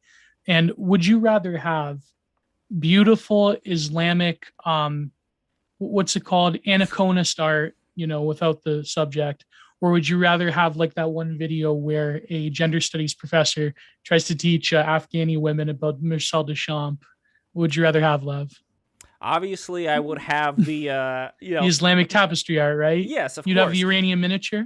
But do you believe in the self-determination of the Afghan people, or do you want to, are you an imperialist, Lev? Like, do you want to project the values of Western liberal democracy onto these foreign states and engage in nation? Like, are you a neocon? Like, do you believe we should send in the U.S. military and establish a whole bunch of, like, America, like, George Soros funds a bunch of NGOs to make Afghan women, feminist, like gender fluids? Like, do you think that this is civilization? Is this what we need to do, or should we allow the Afghan people to express themselves and their culture authentically, and develop their own natural elites and try and respect them as a state? Because, I mean, I would in this case, if there's no, okay, let me put it this way: if there is no, let's say, unexpected problem that would occur from, let's say, some grand chessboard bullshit that's going on with other countries going to certain places and the repercussions that would have, if that's off the table, then I would issue the prime directive when it comes to places like this, especially places with a rough terrain. Prime directive, let them do what they're doing there, and I'm not going to interfere. That's what I would do in that case. Well, but yeah, I think but that's why people love the Taliban, because the Taliban was like, they rose up against the imperial hegemon and they like expressed something authentic, and a lot of people was like, that's cool, because they're like, we are living under the regime that was oppressing them, right? We are subjected to it, and I think people fantasize about having that, like, you can like that aspect, you can like that aspect of it, but that doesn't mean that you should take the whole package on. And I'm sure, Joe, you would not want to take the whole package on as far as just the way that they go about life. No, I'm serious here, because I don't see that as being as civilized. I prefer to be more civilized. Music, or not even just the banning music. I'm talking about the ability for somebody to have, let's say, more of mention it, Lev. Mention it. Come on, you're gonna mention it. I know it's on the tip of your tongue. What? Well, what do you want? You're dying to say it. You're dying. To say what?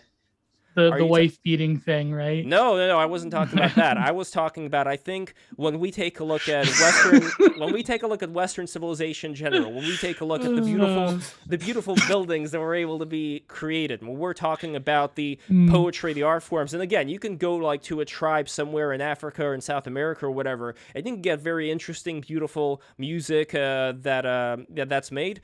But there is something very special about, I think, what the West was able to create here, and I think that's something that comes from civilization. It doesn't just come from culture, it comes from civilization. And I do believe that that's something that has to be preserved, and any kind of, let's say, degeneration from that should be fought off. My problem, though, is that when people take a look at something like the Taliban and see that as, okay, like, these guys really have it all together, in a way, I see that as being more of a product of people who are terminally online, looking towards qualities that they don't possess because of how they were raised. And if they This are brings going up to an see some, interesting point. one thing, if they're going to see a politician coming up that's going to have those qualities in there, and they think that, okay, like Joel's point about wanting to have this, much more traditional society enforced by the state, this is something I'm going to go for. My problem here is that then you're going to have somebody who's going to rise up, who is a total narcissist, who's going to tell you, Joel, exactly the things you want to hear, but then in the end, they're just going to be surrounded by a bunch of ass kissers, and they're going to be the kind of person that wants to remain in power. That's going to be their concern. It's not going to be helping you. It's not going to be helping your people, and that's what I don't want to have It's not true about every happen. single political leader ever, of all kinds and all shapes and sizes. Like that, you're just describing politics in general. Like, I'm just describing what happens when you give people the kind of power you want to give them. Even if you give people less power, that's literally how like human beings are like that. You're just describing. I would like to have virtuous leaders that are kind of inspiring and that demonstrate character. I'd like to have a less superficial appreciation of leadership proliferated in the culture. But this also relates because we're talking about like free speech, and I was like, oh, I wouldn't ban music.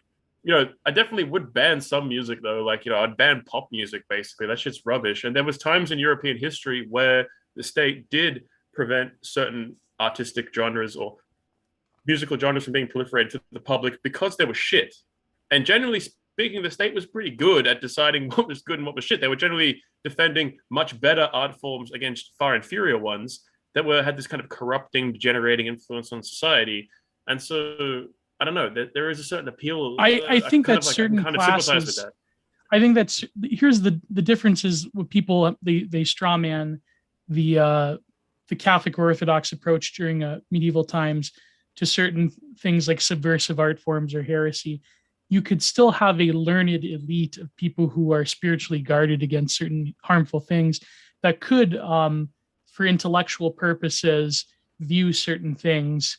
I think that the problem, this again is the problem with the mass democratization of both art, literature, and philosophy, is that you're essentially putting dangerous weapons in the hands of monkeys and people. Like, it's like giving a Kalashnikov to a chimp. But then like a bunch of like Reagan moms. A bunch of Reagan moms trying to ban like Judas Priest, though. That's cringe. So like, that's kind of not what we're talking about. No, I can see both sides. I can see both sides to it, where but I guess like the other aspect of this as well is the more essential question, because Lev's making the point: power corrupts, blah blah. Corruption is part of every political system. Narcissism is an attribute many leaders have, etc. All you can do is try and create a culture that immunizes against that. Try and create a culture that has strong values, that has a strong sense of itself. Then do that. What it believes in and what it stands for. The way that you're going to create that culture is through developing some kind of authoritarian state that engineers that culture. Because right now we live in a culture that has been engineered for us by a massive social engineering process. I don't think that's going to work. Our culture is not organic. Everything in our culture has been designed by this, technocracy that has been ruling us for the past 100+ years. That has decided what all of our ethical values are, or lack of values are, has decided. I mean, you realize that I'd argue that was the hippie same movement thing in the 19th, the CIA psyop, right? Like that was MK Ultra. So like so much of our culture is just totally astroturf. So like you're only able to compete with that by getting the power to counter astroturf. There is no like. I don't know. I kind of argue that a lot of these cultures that you're talking about back in the day, like the Byzantine Empire and so forth, that is also kind of astroturfs. That was also people who decided that there should be particular ways that people live, particular ways that they pray, and that was engineered as well. So we always had engineering from that side, I think. But I want to get Average Centrist on. Average Centrist, don't be shy about inputting whenever you want to. Oh, I mean, I was unprepared for this anyway. You just asked me to come on last second, so I'm still disheveled from waking up this morning. But thanks for letting me on, by the way. And also, Joel, I just want to say, like, I've listened to you for a little while now, and like, I really like your take. So I'm not coming against you because I dislike you. I'm coming against you just because I'm trying to figure out I'm just trying to come into the conversation, basically. I'm just trying to figure out what the fuck is going on. The one thing that just what I was thinking just a second ago was when you were talking about, you know, banning pop music and all this kind of stuff, I was like, why can't you just do that in your own house? Like, why does it need to be enforced on the whole populace as a whole? Like, you do have the power to do that. And some cultures of people that do this kind of stuff is like the Amish and shit like that. There are people out there that create enclaves for themselves where they live in their own culture. And it is possible to do that under like this society where we can pick and choose what we want to do. Whereas if we have a society where it's just forced on everyone, that means the Amish, the Hare Krishnas, the fucking everybody out there has to conform to it by way of the gun. And I just don't think that's like going to be conducive to anything that's actually going to be helpful to people.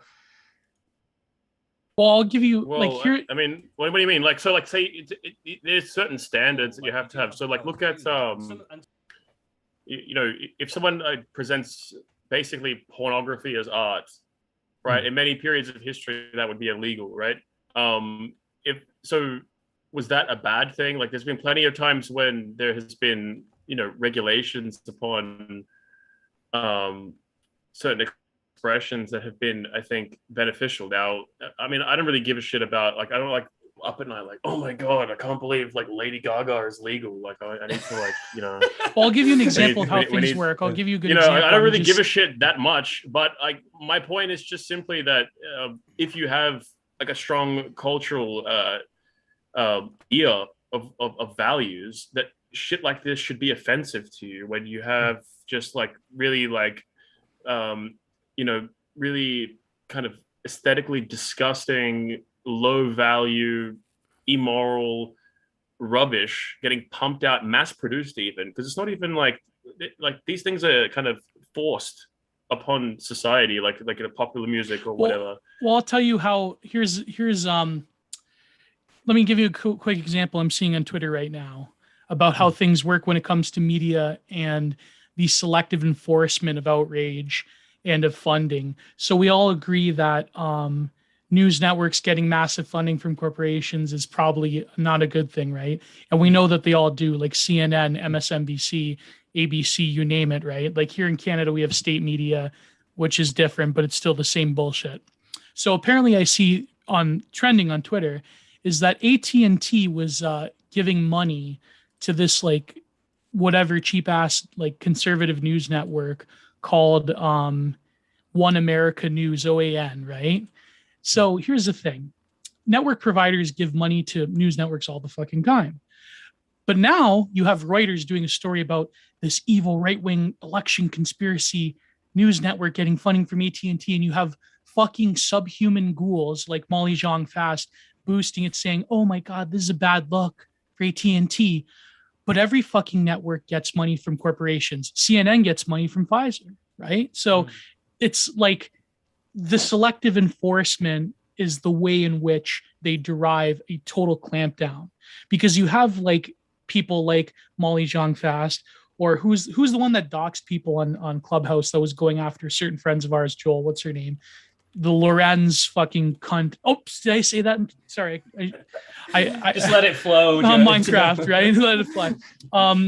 The people like these hideous schools, that's the way that they enforce their sort of selective apparatus of control. Because when CNN gets money from certain corporations, that's fine. But when AT&T gives money to some fucking conservative network that nobody has heard about ever, then that's all of a sudden that's a problem where the FBI is going to come and investigate, and they're going to have the full brute force of the technocratic state to like rain down upon them. So this is when people talk about anarcho-tyranny, that's what we're dealing with. We're not dealing with the sort of what Moldbug and others would call formalist sort of power, which what the Soviet Union was. We're dealing with very selective. Michael Antoni had a great term for it.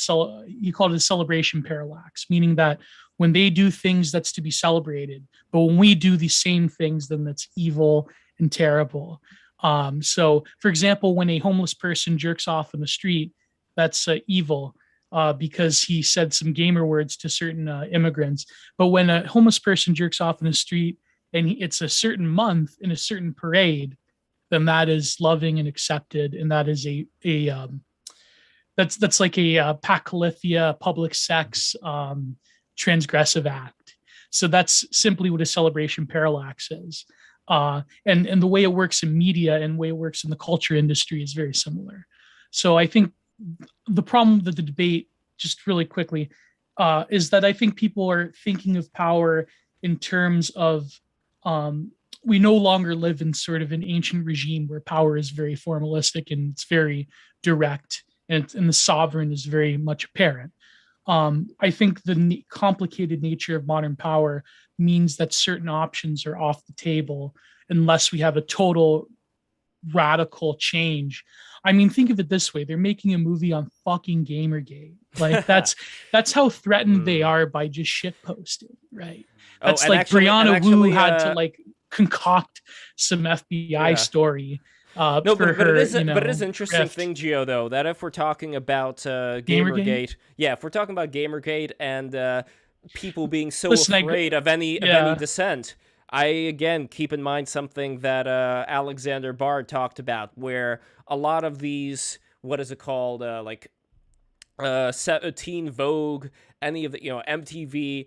These are all disheveled entities, these dinosaurs that are trying as much as they can to still be relevant. They're the ones that seem to embody this principle much more. And we could even see, just like with the Biden administration, for example, the theater kid energy that some of the people within that administration exhibit, that there is something very powerless. By the way, Molly Jean Fast is a cunt as well. Oh, sorry. I'm very sick. Yeah. Whoa. Well, Joel is Australian, so it means something different to him. But anyway, the point that I'm getting to here, Gio, is that part of me thinks that this is why I am on Styx's side. Speaking of which, by the way, we have the let me post the poll. So I was conducting a poll as far as who was winning. Because Styx retweeted it, we all know what was going to happen. Here. I'm posting the poll on the screen one more time. So guys, vote in that poll right now. If you guys are fans of Joel, if you want to support your boy, go there. And anyway, I think that this is why I'm on the side of Styx, because we've only just begun right now to push back a lot of this stuff. I mean, better late than never. And sure, you could say that we absolutely nothing has been pushed back. It's like literally the government, like the state apparatus is only getting more and more powerful. Like the distance that we are moving from liberty is only increasing every year. We are less and less and less and less free since I don't know fucking how long. Like this has been a trend for hundreds of years. And so Styx's idea is, well, we're just gonna all have this conversation and then magic will happen and voila, we're going to have a new constitution that's just going to be airtight and everyone's going to be free. It's just total fantasy nonsense. It's just total nonsense. Like, I mean, like I said, if that is nonsense, I would say that. Well, these institutions are dying, but that doesn't mean they still have immense cultural power. Teen Vogue, even though it's like largely aging millennials that write and read for it, they still have immense institutional legitimacy along with CNN. Like as much as who are these people? See, my concern though is that we may, because we're encountering a lot of these threads on Twitter, we may be overemphasizing the cultural power we're not, of a lot of these elements. I'll give you a good example. Okay. I'll give you an example. We brought up Gamergate, right? Yes. Okay. So the problem is that we're in Twitter land where everyone is, hip and cool kid and the discourse, right? We ignore the media that normies largely consume. Now, what is it that middle age, the biggest sort of conduit of modern power is the affluent white female liberal. Mm-hmm. It is the modern middle-aged wine mom. Now, what show did they love watching during the day while their husbands work some fucking corporate wage job and they're sort of they're sort of jelking to the mailman, the black mailman that they're fantasizing about. They're watching shows like Law and Order, right? SVU, the Mariska Haggerty show. Now, apparently Chris Maloney came back, but that doesn't matter because he's totally cucked. His role is gone. Now, what episode did they do? They did the Gamergate episode. They did the incel episode. They did the right wing. I'm sure they probably managed to weed in what happened at the what in the Sixth. Those shows, like the modern drama, the modern medical drama especially, they inform the propaganda to the biggest demographic in terms of change, because the liberal white woman, the white in the West, is the most privileged class in human history, the white woman. So they're the ones that are the movers and shakers of political discourse. If you can get white women to believe in something in the West, in the middle class, then your political legitimacy is guaranteed, right? So this is how power has transformed from some commissar setting out the state corporate news. They used to have like the fucking the one guy in Estonia would create all the commercials where you'd like rip off Michael Jackson to sell like, Soviet mattresses.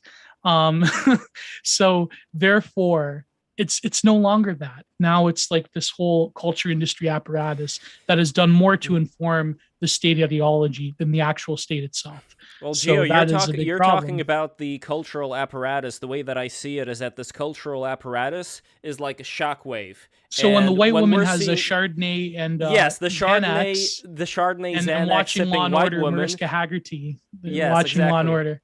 By the way, Benson, Mariska, Sergeant Benson. by the way, I'm apparently, fucking wilding. I have to have apparently more Mariska coffee. Hargitay. Okay, I'm not going to get into Mariska Hargitay right now, but Give me the deep lore, Lev. Give me the deep lore. well, on Mariska Hargitay. off the screen, I'll tell you the deep lore. Okay. But it has to do with a relative of hers. By the way, Chris Maloney was way better in Oz when he played Chris Keller, the gay predator. He was way better yes. in Oz.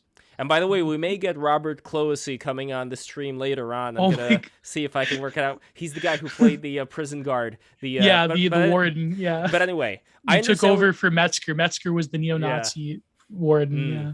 I understand what you're saying about all of these cultural affectations that right now the awfuls have with their Chardonnay sipping and Xanax popping and all that.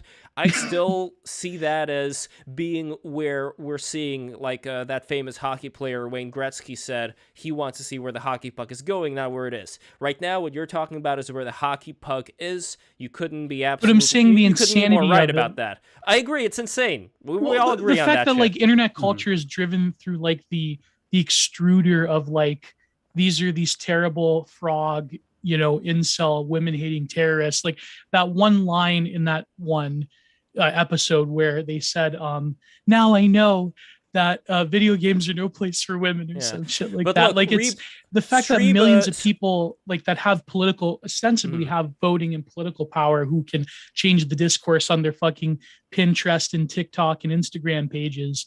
The fact that that's the way that they get their information, it's incredible. Yeah, by the way, Metzger was working with Vern Schillinger, but then Beecher killed the Metzger guy. Sorry, I could go on all day about Oz. Streeb Roman over here has a good comment as far as he says most women follow strong men. Okay, so yes, that's true. Okay, let's say if we assume that, then here's why I think that I'm right and you're wrong. If we're talking about this cultural shockwave that is currently in this particular stage, I doubt that a lot of the people who are in charge right now are going to be as competent as the people who were there before. I think the competency of a lot of these institutions is going to start declining over time, and I'm not going to say that instead of that, I'm going to be with Joel Davis and want there to be this authoritarian dictatorship that would grab the reins of power because of all the reasons I said before. Instead, what I'm saying is that I would want there to be more localized situations where we would get people who would still be liberal, who would still, have some values when it comes to not excluding people who are otherwise competent from participating in certain institutions because of, I don't know, the color of their skin or whatever. Oh, me gamer girl. Yeah, whatever. The point is that I believe that there would be strength that would come after weakness. I believe that these institutions today are, even though they project all of this, it's kind of like the art of war, when you're weak, project strength. I think that a lot of them are projecting a lot of this social media strength, but this is where the puck is. It's not where it's going. But average centrist, I want to get your take as well. And then Gio. Before average centrist, I wanted to say quickly to Joel and average centrist, I think the big problem is that when I was, there was a certain section in the third chapter in De Juveniles on Power where he talks about how Rousseau proclaimed that man is an incomplete entity. And he clearly states that, in sort of the ancient regime and sort of medieval Christendom, the ontological picture of the human subject is one of completion, that for very variety of reasons. But it seems that the modern sort of post-Enlightenment state has taken up this project that man is an incomplete entity from Rousseau. And from that, they derive all of their hideous sort of social experimentations. And I think we have to really get at the root of the actual picture of the subject itself in modernity if we want to truly understand where power is. Does Richard Spencer supports liberalism now? Listen, Richard Spencer, he's the type of guy where he talks and he laughs it up with a group of friends, and then in the middle he says, "I really needed this, guys." So that's that was a joke. I'm failing, but and Richard Spencer doesn't believe. Richard Spencer is pro-abortion because he doesn't believe in pulling out, apparently. So, hey, Joel. So, average centrist, what are your thoughts so far on this matter? I mean, you're living in the UK. There's probably similar magazine publications like the ones that I talked about. And there's Channel 4, I believe. Is that the bad one? I don't know. I mean, they're all kind of shite, to be honest with you. To be honest with you, though, there's a growing discontent in the UK with just media in general. Like, I speak to a lot of normal, just regular people who are not like terminally online people, just people who passively use Facebook and stuff. And, these will be literally like just people's mums and shit, what I mean? Just regular ass people.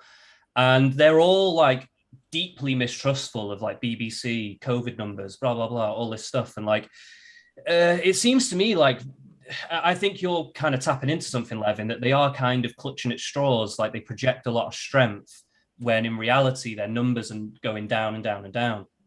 I think alternative forms of media are gaining much more strength. I think people are looking for people like this kind of show to just have conversations that they can't normally have, or at least they feel that they can't have because of the perceived societal pressure. Once they realize that societal pressure is just an illusion and is being projected onto them, we'll see like a big break, I think. But I just don't know like when that's going to happen. I don't know.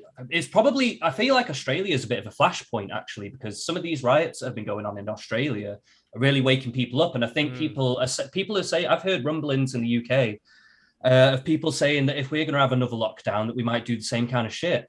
And I'm down for it. I'm well up for it.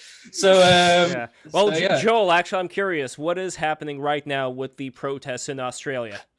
Sticks gained a lot of weight. Yeah. Do I look like Sticks? Holy shit. Fuck. But yeah, I I spend a lot of time online, obviously, because I do the whole social media YouTube thing. And the impression that Americans have, or that people on the internet have, of what's happening in Australia is so warped in comparison to the reality. Basically, it's like the thing you got to understand with these lockdowns is that Australia has different states, and all the states have kind of shut borders to one another. So the majority of the states in Australia are kind of open because they shut their borders to the two larger, in terms of population, states, which have more COVID cases, basically. One of them is Victoria, which is like the lefty state. It's like California, right? It's full of libtards. It's cringe, right? It's you walk around and it's just Soy City down there, down at Melbourne. And part of the reason for that is that it like the city of Melbourne dominates its population. It doesn't have as much rural population. Where in New South Wales, where I live, where Sydney is, it has more of a balance between the city and the country. So it's a little bit more right wing, a little bit more conservative. Now, our conservative government reluctantly decided to like lock down due to pressures, and it's like whereas like the government down in Victoria, it's like they love it, you know what I mean? Like they have this weird ideological fascination with the whole process because they have this weird narrative. It's kind of like British politics, where you have like Labour in Britain, the left, going about NHS and like how they care about public health, and the Conservatives only care about corporate fat cats, so they don't care about people getting good healthcare. When in reality, whenever the Conservatives get in power, there is really like minimal policy changes to do with healthcare, and the same is true here. But for some reason, that's the narrative, because they have to like rationalize themselves. I think in Britain there was this funny story where like the conservative government wanted to privatize the janitor staff at like Britain's hospitals. And there was this big furor like, oh, they want to privatize the NHS. They want to, it's like, it's the fucking janitorial service. Like, who gives a shit? Yeah. And they ended up, like, I do walking it notice back. that That's the how NHS retarded it is. Anyway, so in Australia, I just want to like segue to the COVID thing. So the narrative they have is we gotta public. And we got to make sure, YouTube and all that we, I don't even know what the limits are anymore. Who the fuck knows? I think you can say COVID now. You just can't say, we use the term ouchie instead of the you-know-what. Yeah. I'll try not to deny science on the broadcast. Thank you. By the way, I just changed my Twitter handle to Thick Sex and Hammer. Well, that's amazing. All right. Well, yeah. So anyway, so the point I laid that foundation to try and like give Americans who don't know much about Australian politics the context. So the riots are in Victoria. They're in Melbourne. Up here, we had some protests, but they weren't that serious. And like the government did an incredibly good job of controlling the narrative of basically turning all the boomer retards that still watch TV against, to sympathize against the protesters. And they're generally unpopular.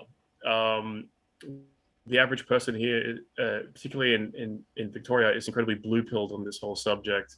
Now, in New South Wales, people's attitude is kind of not like, it's not like the Americans where they're all kind of like, oh, we got to resist COVID, liberty, we got to, this is a violation of our constitutional rights, and we got to stop the globalists. The attitude people have here is a lot more pragmatic, conservative, of like, just let me take the vax and let everything go back to normal, and please just leave me alone, kind of thing. And it's much more defeatist, essentially. And so that's what's happening. Like here in New South Wales, things because they hit their vaccine targets or whatever, things are going to start opening up next week, I think. And then by the 1st of December, everything should be basically more or less back to normal. That's the plan. And then some super right-wing guy just became premier, which is our version of governor.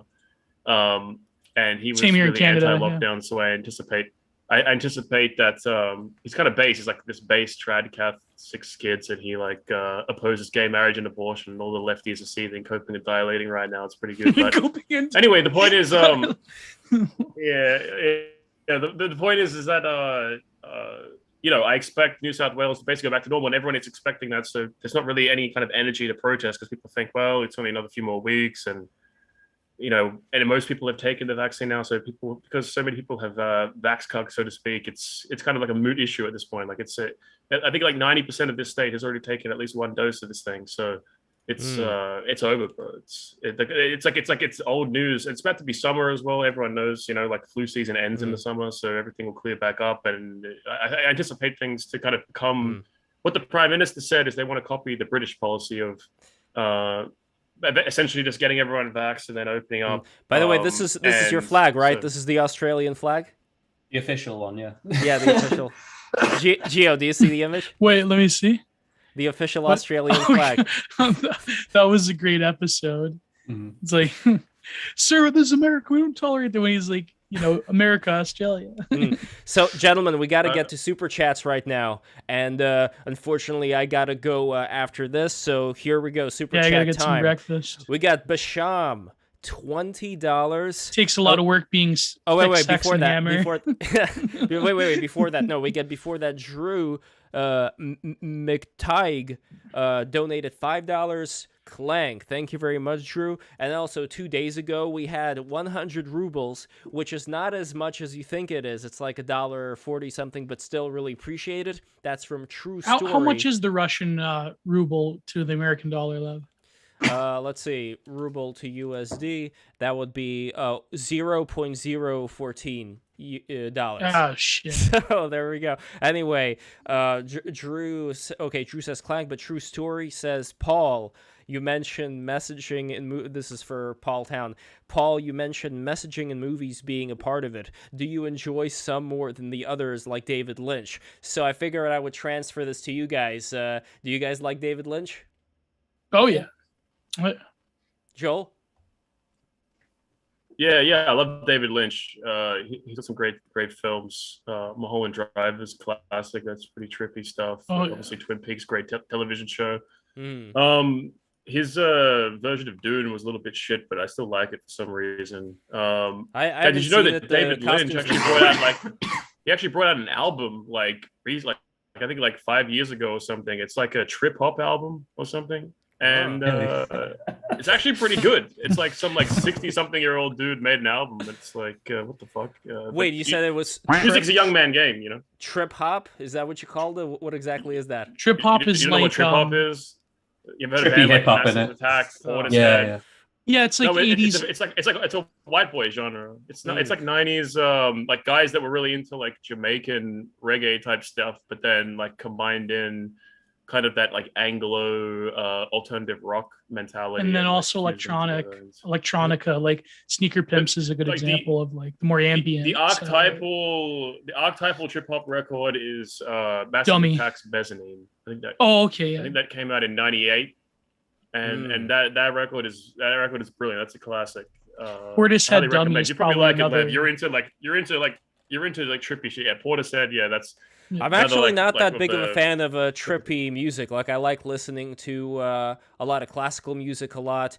Like, when it You don't comes listen to to... Spungle or No, like, not at all. Not at all. Psytrance? No. You don't no, listen not- to Kaya no. Project? Here's the thing. It's weird. Like, I consider some of the most trippiest things in the world to be like classical architecture, you know, or like temples. Like, that's what I consider to be trippy as far as utilizing sacred geometry and all that. But by the way, you remember the Joe Pesci rap?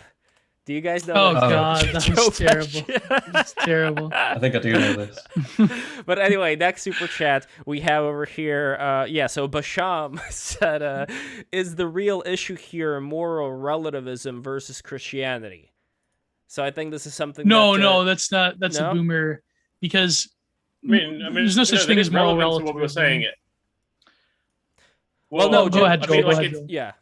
well, I think one way you could describe this kind of progressive social engineering project that is our current society is universalized relativism, like universal relativism, or where the only universal is that there is no universals kind of thing, that there is. So there's like a kind of a denial of affirmation, and we're going to affirm that denial. You know, that idea, like the only thing that we should be intolerant of is intolerance or something.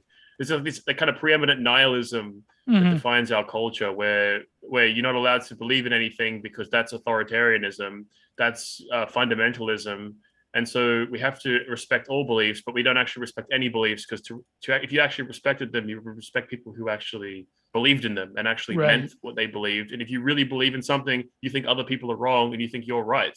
If you think everyone's views are all valid and we should listen to everyone and everyone's equally important, then you don't actually believe in anything, because To me, if you yeah. believe in something, you wouldn't think that.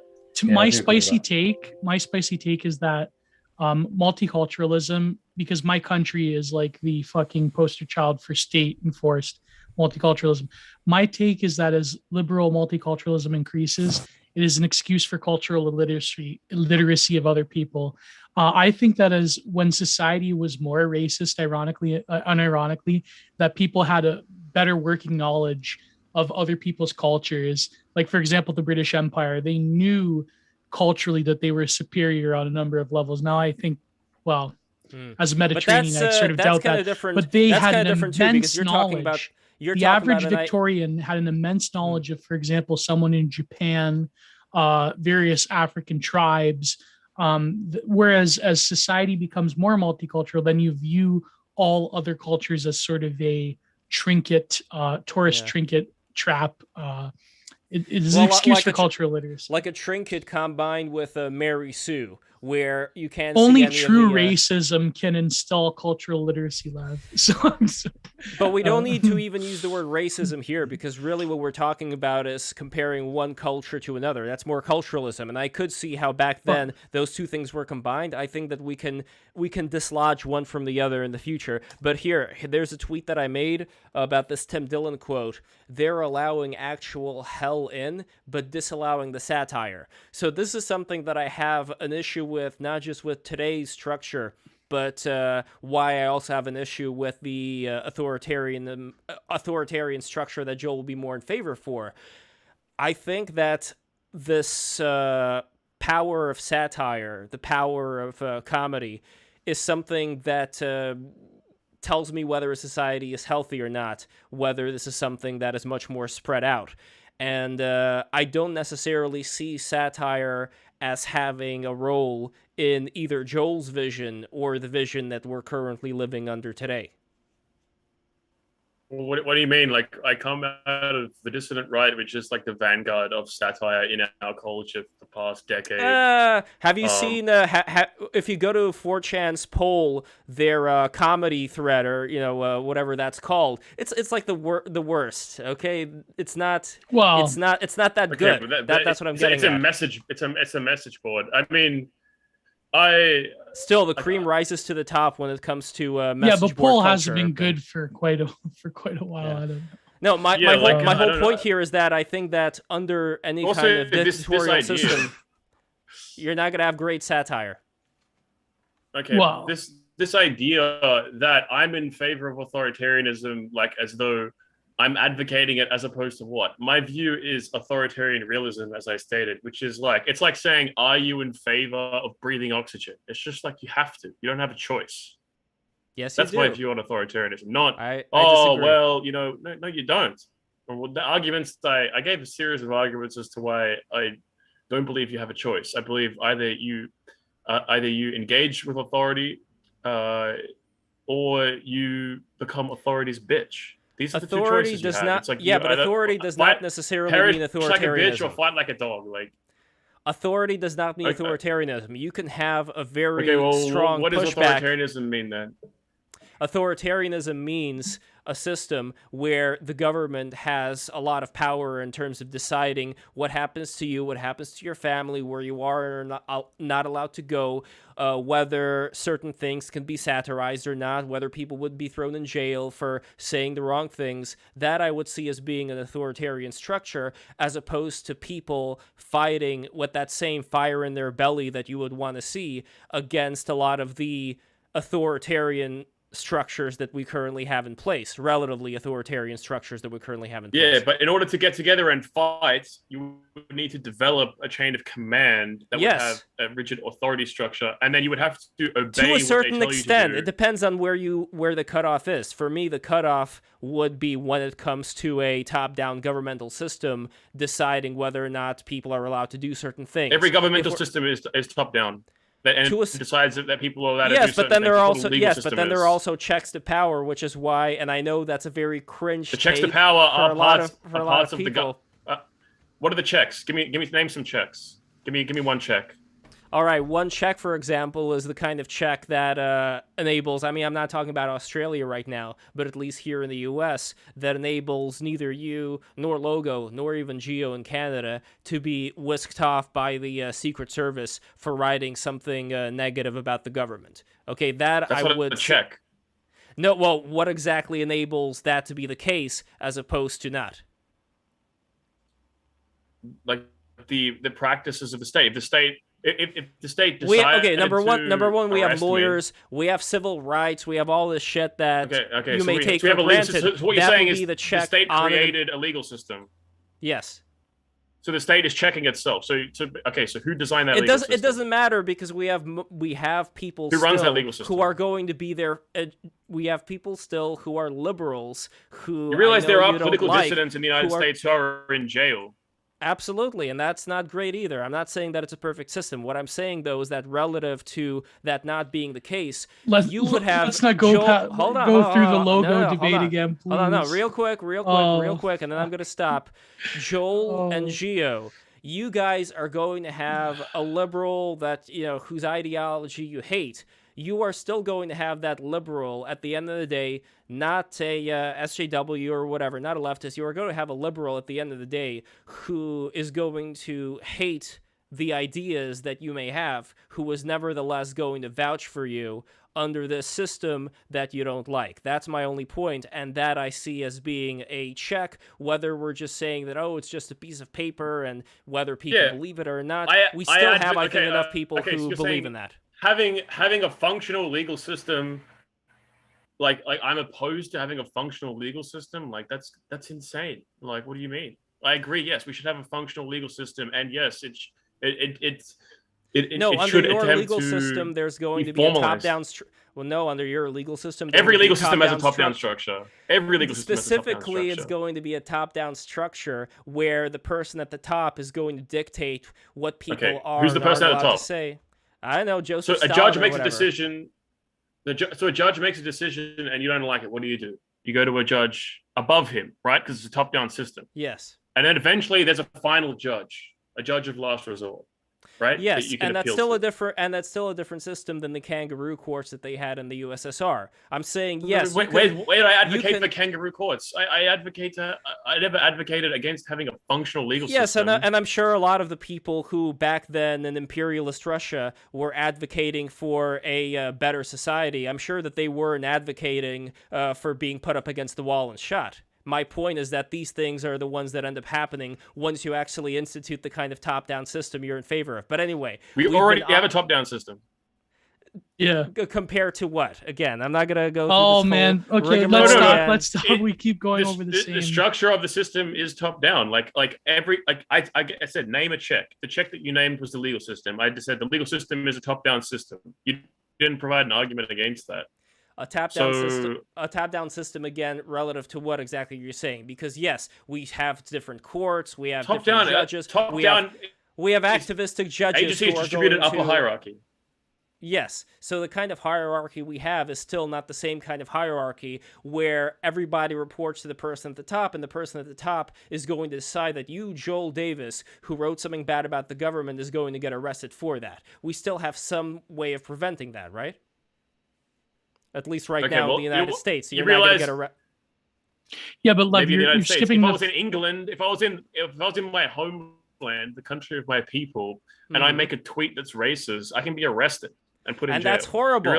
And that's what we got to fight against. No, I but agree. Do you know where that comes from, though? Do you know where that comes from? The reason why we've never had free speech in the UK is because of literally the monarchy. That's why, if you speak out against the monarchy, it's considered treason, and that's literally why we've never had freedom of speech. So it comes from authoritarian shit. That's the problem. First of all, based. Second of all, the idea that first of all, what you got is this cut bastion out. of. We said first of all what? Based. I said first of all based, and second of all, this idea that Britain is an authoritarian nation when Britain was literally the greatest force for these libertarian ethics in the world. The entire American system was founded off British political philosophy. No, they were escaping it. Those political philosophers. Those political philosophers that were essentially. Those political philosophers were literally members of the royal societies. They were also fighting a war against them. Well, yeah, obviously it's a complicated history, right? But the point is that the British cultural traditions, the Scottish Enlightenment in particular. Yeah, all of this libertarian ideology in the first place. So to say that Britain is this massively authoritarian system because of its inherent structure is just patently absurd. When historically speaking, if you compare Britain to every other European nation, it's the most libertarian one of them all. Historically, this is just a fact. And the legal system that exists in the Anglosphere, the common law system, what have you, this is largely American conservatives will go on about how they'll soy jack over British jurisprudence as this grand system. Go back to John of Salisbury in the 11th century, where he was arguing that the king was subject to rule of law because the rule of law is an expression of the divine will. British jurisprudence has this long history of restraining the king, Magna Carta, etc. Of creating constitutional agreements. That only came from having massive strife against authoritarian figures that came through monarchy. The Magna Carta only exists because of that. But also, the most authoritarian figure in British history is Cromwell, and he chopped the head off the monarch. Yeah. Okay, well, how is he more authoritarian than the monarch that preceded him? What do you mean? The central complaint was Charles I was trying to implement a kind of taxation system in order to create the British Navy. He wanted to create a navy so that Britain could defend its interests overseas. Now, this pissed off the kind of system he wanted to implement, pissed off a whole bunch of elites in British society who sided with Cromwell to put some sham treason trial against him, chop off his head, which he took like a boss. If you look, the speech that Charles I gave to the people that were going to put him to death was incredible. He's like, I love this nation. If this is the decision that you make, just like he basically counseled them in statesmanship and tried to pass on to them a sense of, okay, you're taking over from me, so you're going to have to take care of my people. It was like, it's beautiful. It really is a compelling period. So he gets his head chopped off. Cromwell institutes essentially a kind of parliamentary dictatorship, centralizes massive amounts of authority to the British government, creates this massive taxation system way bigger than what Charles I would have implemented, creates the British Navy, and that's the basis of British imperialism. And like Cromwell is celebrated in British history precisely because he was more authoritarian than the monarch. He was willing to kind of go beyond. He built a coalition that went beyond the limitations of the old order. And of course, there's the Restoration, and British history is complicated. But this idea that like monarchy was authoritarian is just simply historically false, because every time, look at the French Revolution, the Jacobins and shit were way more authoritarian than any French monarch had ever been. And in fact, if you look at in history, really authoritarian monarchs in European history, they don't get overthrown because they're powerful. The ones that get overthrown are the weak ones that try to compromise with people and try and include civil discourse, like parliamentarianism, and include like civil discourse. They weaken themselves, and that's how they end up getting taken out by savvy politicians. And those savvy politicians always centralize the state after. Yeah, Stalin's a great example. No, well, Lenin Stalin and Stalin was more way Stalin more savage than the Tsar.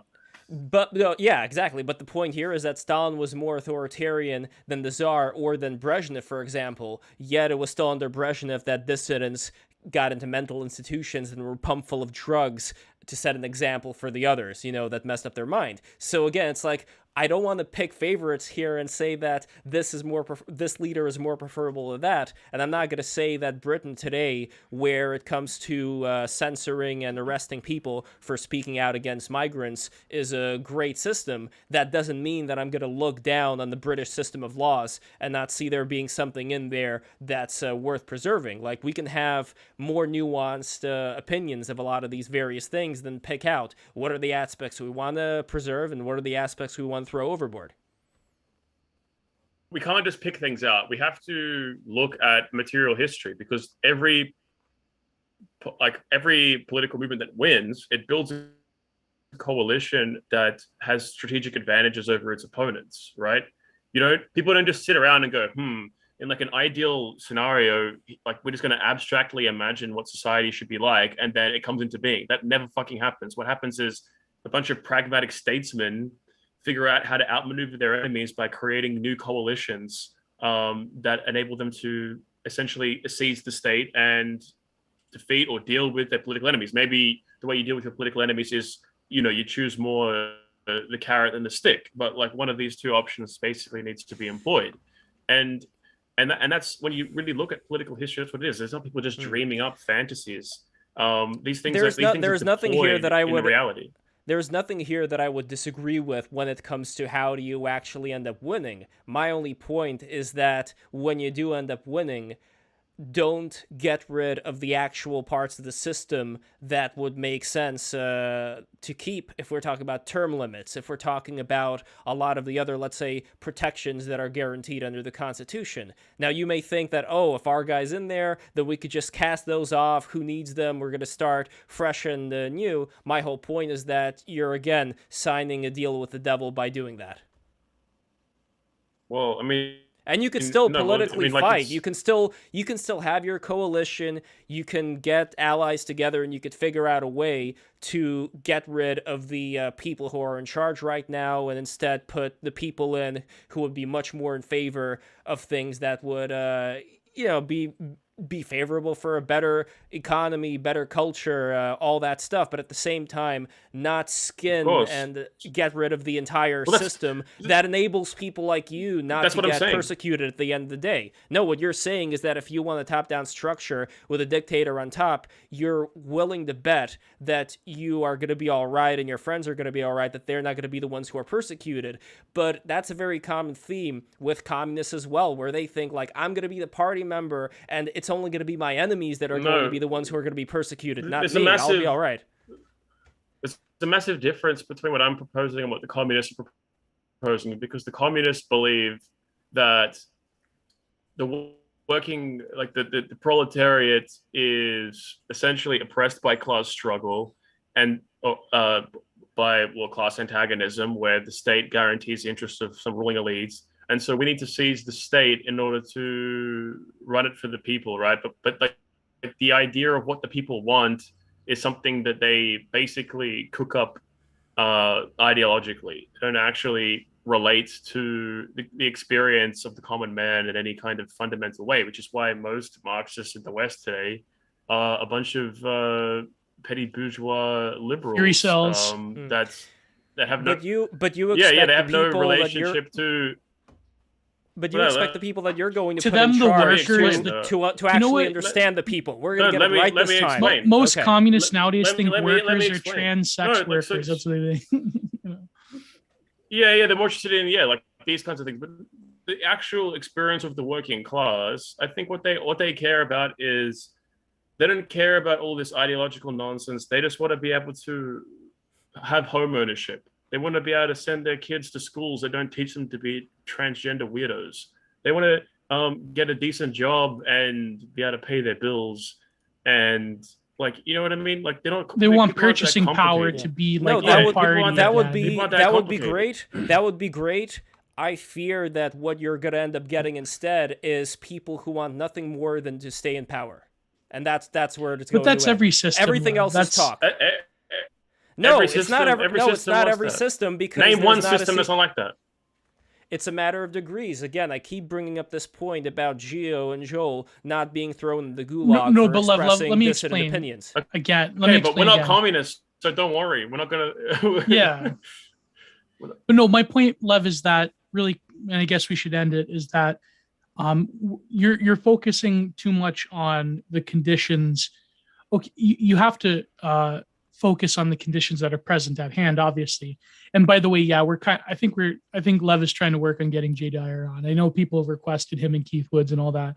But I think, Lev, my point is that you have to look at the actual conditions by which authority is driven from, right? You have to look at who defers authority on certain people. That is sort of the arche of society and power as such. Now, we have a very nihilistic society in which, the legitimacy of rulers are given by some kind of technocratic apparatus for a variety of reasons that have culminated into, our, modern quote unquote liberal society. That is the point, is that if you were to not go back even, but if you were to create a system in which there are authority is being driven by something higher than just, let's say, the efficacy of a technocratic elite, then I think that's what the hope is. It's not a matter of like we have to kill a certain number of people to get our way, or we have to sort of, what price you're going to kill people and throw them in gulags? Oy vey! It's like, no, it's like you have to look at where authority comes from and what is the legitimate role of power and authority, because power doesn't cease. I remember this, I want to throw all the pedos in gulags. I want to throw. By the way, Joe, we got to be careful. It's on YouTube. Yeah. But, I remember one time there was this in my political science program in Canada. Everyone worships Charles Taylor, and Charles Taylor has a lot of good points. He had this one essay once critiquing Michel Foucault, where he says, well, there's no out in the Foucauldian system. There's no out of power. There's no like sort of liberal reprieve, like democracy or whatever. And that's the whole point, is that power is kind of like the air we breathe. Power is just it's almost like will to power. It's a force of nature. It's not, you can't just envision that there's this, special space outside of power that, people, high-minded moderns can access. That's not the case whatsoever. Power is a reality that you have to contend with. Yeah, go ahead. And then maybe the premier libertarian intellectual alive today is Hans Hermann Hoppe, right? Yes. Premier libertarian, the absolute best alive in the world. And his argument, he has a book called Democracy, the God That Failed. And he makes a very cogent argument according to libertarian principles that monarchy is far better for freedom than democracy. And his argument is very simple. He says that, like I said before, that when you have a democratic system, that because you have people coming into power for every 4 or 5 year blocks or whatever, they don't have a long-term mindset. They don't actually have to care about what happens 20, 30, 40, 50 years down the track. They have to just keep trying to focus on winning the next election. Whereas if you have a monarch and they're going to hand down authority over the state to their children and their grandchildren and so forth, they have an incentive to think about the long-term well-being of their society. And so the short-termism of democracy encourages massive amounts of expenditure, debt, taxation, etc., to try and make all these promises to people to get yourself into power that end up having this very total lack of long-term planning. So we create all these long-term problems where we have this, in the United States, they just keep adding to the debt over and over and over and over again. How are they ever going to pay this shit back? It's politically impossible to pay it back, because you would have to say to everyone, we're going to take away all this free shit that we give you. We're going to tax you and then not give you anything for it. That's crazy. That's never going to work. You're never going to get elected on that principle. So the can just keeps getting kicked down the road. Whereas he says a monarchy simply, it wouldn't get itself into this kind of hole, because if you're passing that down to your kids, you're basically saying to your kids, here's a fucking ticking time bomb, and you're and good luck with that, son. And so there's this difference in mentality. The other idea he had basically was that if you want to have a libertarian society, that you basically have to create a kind of a coalition of property owners, which is essentially a state, create an agreement between them, which is essentially a constitution, and then create a government that builds a wall around its edge and kicks everyone out who doesn't agree with you. Kick out all the communists. He even makes arguments for kicking out homosexuals, blacks, etc. Physical removal. That was the phrase, right? Yeah. Physical removal. Yeah. And his argument is that you need to have a bunch of people in society who have this long-term mindset, who have investments in their own property, they have children and so forth, so that they care about the social values of that society 20, 30, 40 years in the future. Where if you bring in, have a bunch of hostile individuals that have different ideologies, that have different loyalties, that don't have the same faith, that don't have families, they don't have the same incentive to care about the long-term well-being of your society. And so he says to make libertarianism work, you have to basically create some kind of Catholic monarchist, ethno-state or something, which is hilarious, right? But he makes a lot of really good arguments. Now, there's certain aspects to his view that I think there's massive missing pieces, but that's the point, that this liberal democracy is an agent for the growth of the state, because of this short-term mindset, and also because it creates the necessity to create dependencies. You can import voters. You can weaponize certain groups against each other. To be clear, I am not in favor of democracy. Neither do I think Styx is in favor of democracy. Well, even a republic, even the American Republic was founded upon. He's in favor of No. He's in favor of the American constitutional republic. But that's not democracy. A democratic system. Well, not in the pure sense of what Aristotle. There's three kinds of government. There's democracy, there's oligarchy, there's monarchy. Which one do you like better? Those are the only three systems.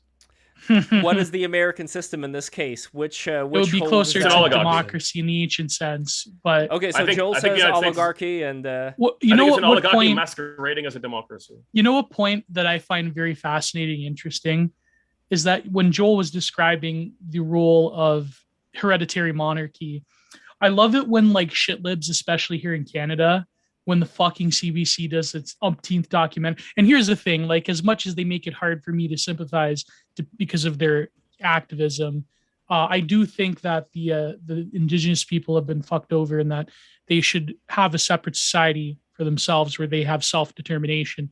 But I love it when shit libs in this country, they go on about, the Native Americans, they had systems in place where they thought about their great-great-grandchildren 100 years into the future, where they make a decision now, they think about, it's like, what the fuck do you think hereditary monarchy is? The Iroquois Confederacy was basically like a hereditary monarchy run by a council. Patriarchy in general.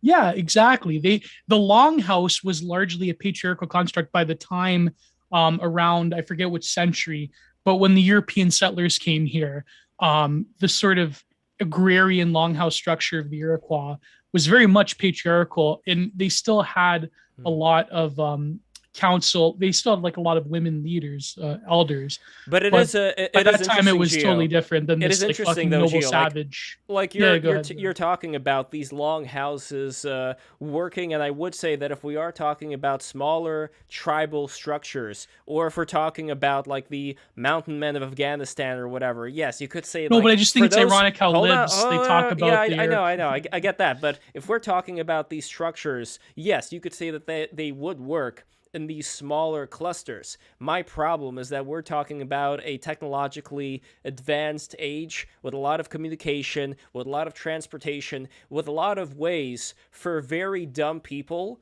who think they have good ideas to screw a lot of things up. But when it comes to your life, when it comes to Joel's life, Average Centrist's life, my life, it's very easy, once again, to sit in front of the computer and talk about how much it would be good for us to get back to this and that. I have a big problem with that because I don't really think any of the people... with your boomerisms. Yes, no, I 100% believe in that. No, but see, that's the problem. I think all the people who are watching this, I mean, it's so Please funny. don't go after the audience. Please don't. No, just don't do it. I am gonna please. partly, just a smidgen, just a bit, just a bit.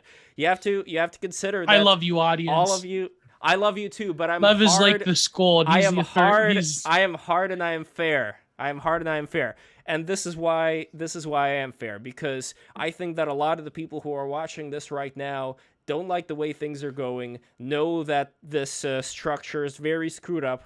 As far as solving it, I think a lot of people have no problem throwing the baby out with the bathwater, because they see disorder, not just what's going on around us, but I think that they see disorder within themselves, and they want to correct themselves, and thus they want to get. A lot of right wingers do live a disordered life. I will admit that, and they want to upend but whenever the entire, Lev talks down of society. When he said hard and fair, whenever Lev talks down to the audience, he gets hard. So that's it's like psychological analysis. Like, your political opinion is like you only care about authoritarian politics because your life an is a mess incel that can't get a girlfriend. Like this is just total BS. Like, I love my life, my personal life. I don't have any like issues with it really at all that is significant.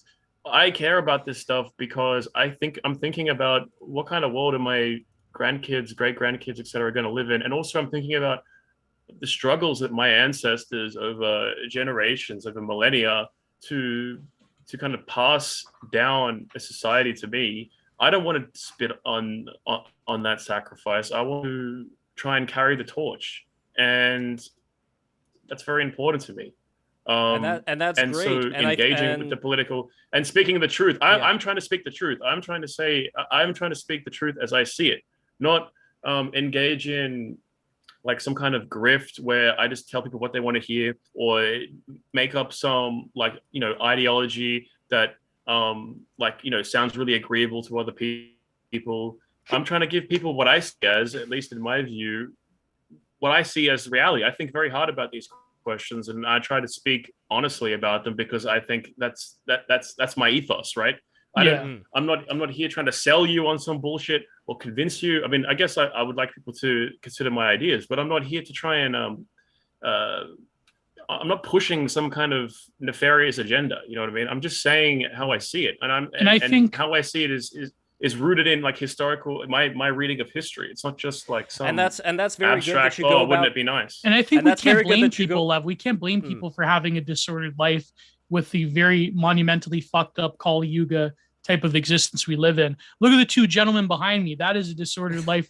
I live a disordered life. They live a disordered life. But so we do admit that Joel, despite things going great for you, and I think that that's a beautiful thing that you are able to handle things in stride. I do think that this is Well, like no, Gio I shouldn't say mentioned- that Logo does. Logo, his wife takes care of him. He lives yeah. a very ordered life. All So right, just enough about that. Yeah, I do think that this is a problem, like Gio, that you mentioned, that a lot of people are facing, and I'm not saying that with any malice at all. I'm saying that basically I'm trying to be compassionate here and say that we want to get out of this problem.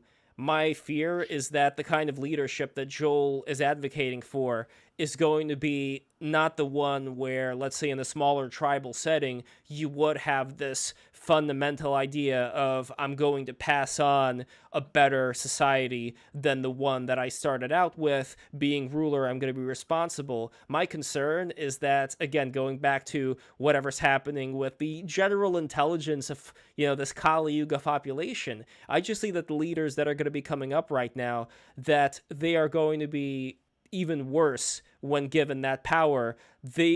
Somebody who you think is going to be like like a Julius Caesar or like an Augustus or whatever, instead is going to, or even like a Napoleon, is instead going to end up being like a Molly Jong Fast, only dressed up in your colors. And I do mean specifically dressed up in your colors, meaning I really doubt that people who are going to be as ambitious and want to stay in power in that kind of system are actually going to be as Christian as you are, Joel, and are going to be as somebody who wants there to be a better society for the people that are under them. I just think that they're going to want to hold on to power as long as they can. And not only that, let's say you're right. That's who we're being ruled by right now. Let's say somebody... We're being ruled right now by people like Molly Jong Fast. That's the fucking reality. And to me, that's the biggest black pill I can think of. And to me, it's the nature of the extent of their rule and what they're able to get away with. I'm run by a guy who probably closes the fridge door with his hips. Okay, Justin Trudeau. So all right, average centrist. Before we go, I just want to get your take on this conversation as well, from the British perspective. I know a lot of things were said about King Charles the First here, and in general, like any. Do we have super? I think we have super chats. Yeah, and I'm going to finish off the super one chats. Super chat. Unfortunately, no, we haven't had King Cobra on, but that would be a great guest. I mean, I saw his Tech Wars interview. I'm not as proficient in King Cobra lore as I am with Chris Chan lore, but he's a good. I like the interview. Imagine if we had him and like a Jason Genova on. We have like Serpent Mountain Jason Genova. That'd be amazing. Wait, who are? Yeah, I'm doing my gains. All right, average centrist. You got to know the deep lore, Lev. Go for it. Yeah, I think like it's hard to speak to the whole thing because there's a lot of things getting said all over the place. So it's hard to like fully say something that summarizes it all. But I think voices like Joel are really important because like I think there has been a massive problem with conversations where voices like Joel who are talking about just more, I guess you could say out of the, like in the cultural zeitgeist, have been more out of the box opinions for a long time. Like, the idea of going back to monarchy or something like that is not something that's really been in the public consciousness for a long time. So I think it's really important to see like, what are the merits of that in this modern society? Like, it's interesting. So I appreciate it. I'm dubious still. I'm not going to lie. I'm very dubious about it just because like the kinds of monarchies that existed in the medieval era brought about like hundreds of years of like unrelenting war and just like also levels of authoritarianism on the populace that were pretty abhorrent. Like little kids would be getting hung just for like random acts of petty crime, shit like that. It's it could get pretty bad. So like, it's not like everything's just all roses with this kind of stuff. But however, it might not necessarily be that they would become that necessarily. So like, it depends what we're actually talking about. But plus the technology and material conditions of that time. Things are different. This century was objectively more brutal than any other century in human history, objectively, in terms of body count, the amount of deaths, and also, sure. Wait, the 20th century, right? Yeah, correct. Yeah. But yeah, medieval wars weren't actually that brutal. Like there was more things like disease and But there goes my concern again about the top-down thing, because with the added technology added on top of a top-down rule, I would expect more of the same to be accompanied. But the problem is when you have top-down authoritarian rule. There is that no non-top down. There's no bottom up rule. Name one. No, bottom that's up. yeah. It's all top down. Yeah. No, but You what I have this mean is idea that when there's you this have a bottom-up thing, secular, like what bottom up? when you have like a secular millenarian Joe, rule, if we're talking about top down, I'm not gonna keep repeating the whole thing, but again, it's Yeah. like top down in North Korea is that not actually the same top down academic in the United agent? States. Holy shit. You would say that it is, but I think that that's just disingenuous if that's what you think. That's the academic difference that I'm agent, please talking come about. on BTR. That would be amazing. Yeah. So if that's No, a real no, but academic actually, agent. But you're just talking about different kinds of top down.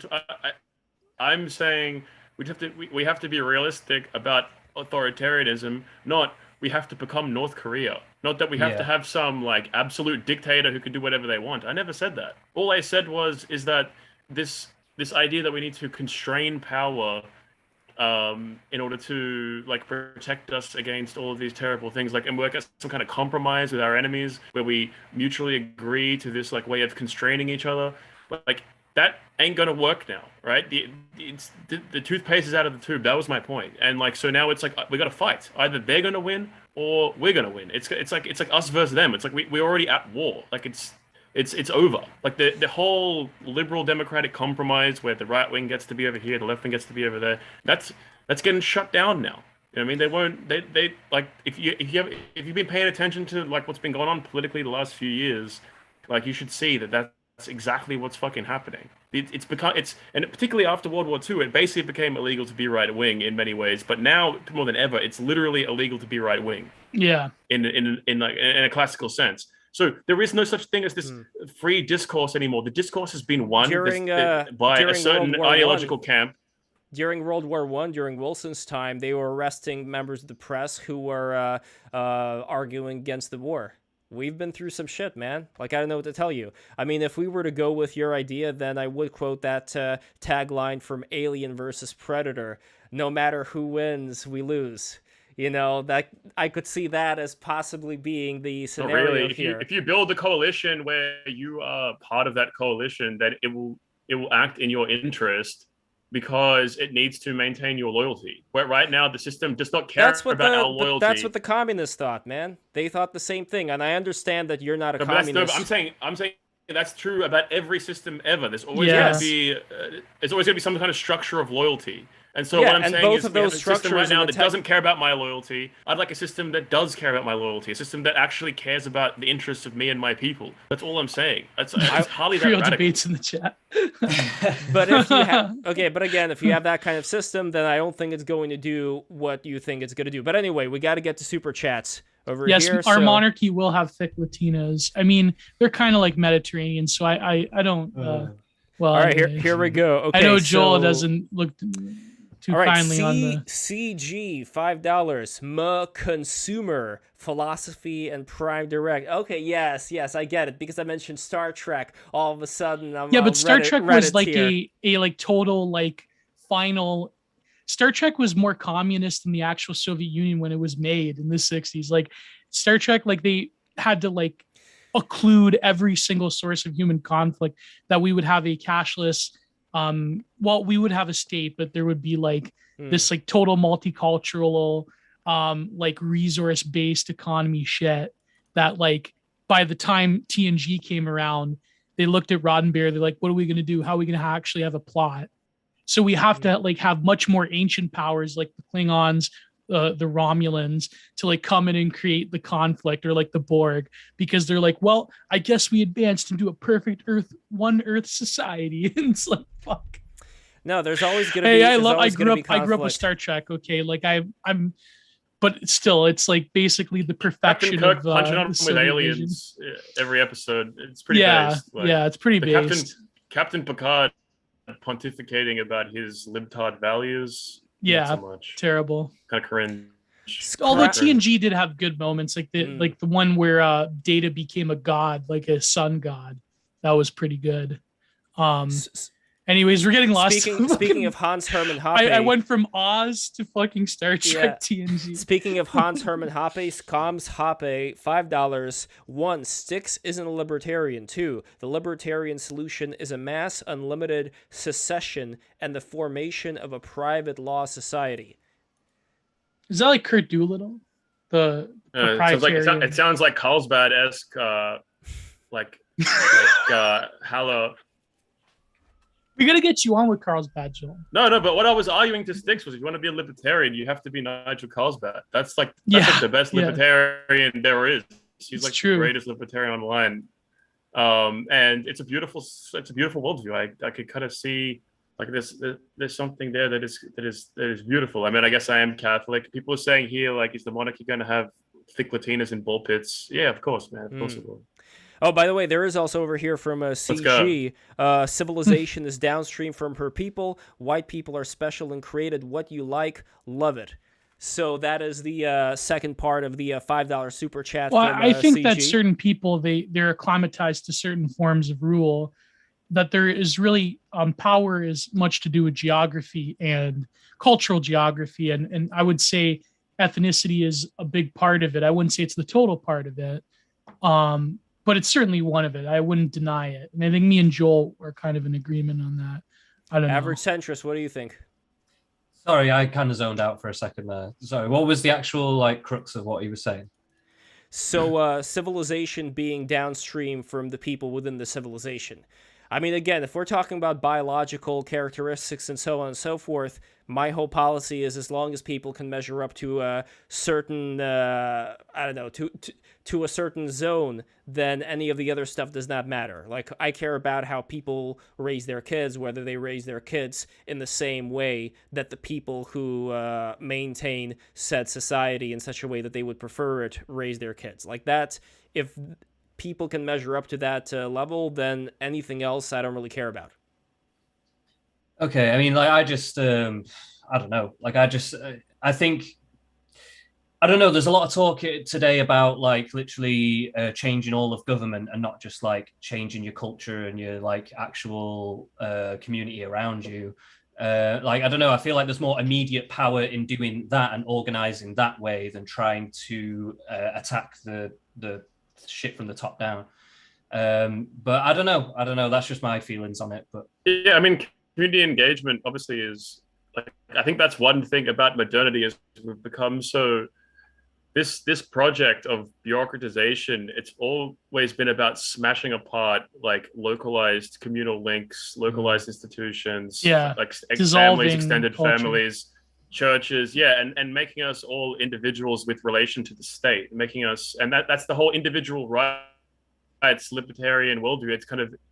It kind of brings forth the state because it's treating everybody as individuals rather than people like that are bound up within communities with their own customs and their own way of life. Which is like when Lev was talking before about the Afghans, and he was saying how, you know, Afghan society is animalistic, it's backwards, and it's like, again, because if you look at those Afghan citizens as individuals that need to have all these libertarian rights, you're immediately bringing forth this global governance structure that needs to give everybody, like, if you say that there's universal human rights, you're basically making an argument for world government. You're making an argument for like a globalist dictatorship. And this is exactly why. And this is exactly why, when we were talking before about the war in Iraq, my point was that I was actually haranguing on people like Condoleezza Rice, who were talking about how wonderful it would be if we give democracy to the Iraqis. Or my point is that certain parts of the world, especially if these are parts of the world where there's a lot of conflict going on, have your strong-willed, iron-fisted dictators there, because that's actually one way to ensure that people who were living in Iraq that, let's say, did not want to get, persecuted by having stones thrown at them, that way they could actually live a pretty decent life under a dictatorship. Saddam ran Iraq way better than the shit show since, and like Gaddafi was amazing. He was a brilliant dictator. Gaddafi, in my opinion, is like the most moral statesman of like the last 50 years in the world. But you notice something interesting here, and Joe. he was peak aesthetics as well. Peak's maximalist aesthetics. But Joe, you notice that here I'm not disagreeing with you, where it's like all of a sudden both of us are in agreement about the benefits of dictatorship, specifically for cultures that are not at the civilizational level of the United States. Our culture is not at the civilizational level to have this massive civic engagement. That's what, like when Sticks was talking about 19th century America, the way that there was like, and I was talking about the degeneration in political discourse on television and so forth. That's the thing. We live in an incredibly like stupid culture. Like political discourse is only getting dumber and dumber each decade. Political campaigns appeal to nonsense. Like there is no substantive rational discourse or something that goes on. It's a joke. The whole thing is this stage production. It's a complete joke, right? So my view is that there is you can have localized civic participation, but of course, but in terms of affecting the United States government, no, you can't have any effect. And if the people try to express their popular will, you get basically what they did to the Trump presidency, which fortifying elections and so forth. But he just totally there's a lack of interest in the ruling class of the United States, which is why you have the Atlantic Council come out and say populism is the greatest threat to democracy. How could populism be a threat to democracy? Wouldn't democracy be popular will expressing itself politically? Yeah. But Ironic. if you have populism, they might vote some people in that might do things that aren't liberal. You're only allowed to vote for things that are liberal. Otherwise, you're not allowed to vote for those things because you could threaten liberalism, and then that wouldn't be democracy anymore. So they've already preloaded the ideology that you're supposed to vote for. Wait, what would be a liberal? Else. What would be a liberal thing that somebody would vote for? What are you talking about? Give me an example of something liberal that would be voted for. Modern, I'm liberal in the vernacular, not in the technical sense. All right, yeah. You knew where I was going with that. But anyway, I guess when it comes to, let's say, people who were living in Russia, that would be an example of kind of a hell on earth scenario, where on one hand you had people who were very educated. If we're talking about the not the serf class in Russia, but people who were kind of around the intelligentsia level, you would have people who would be, let's say, more self-aware that there were grave injustices being done to them, their friends, as far as their life goes.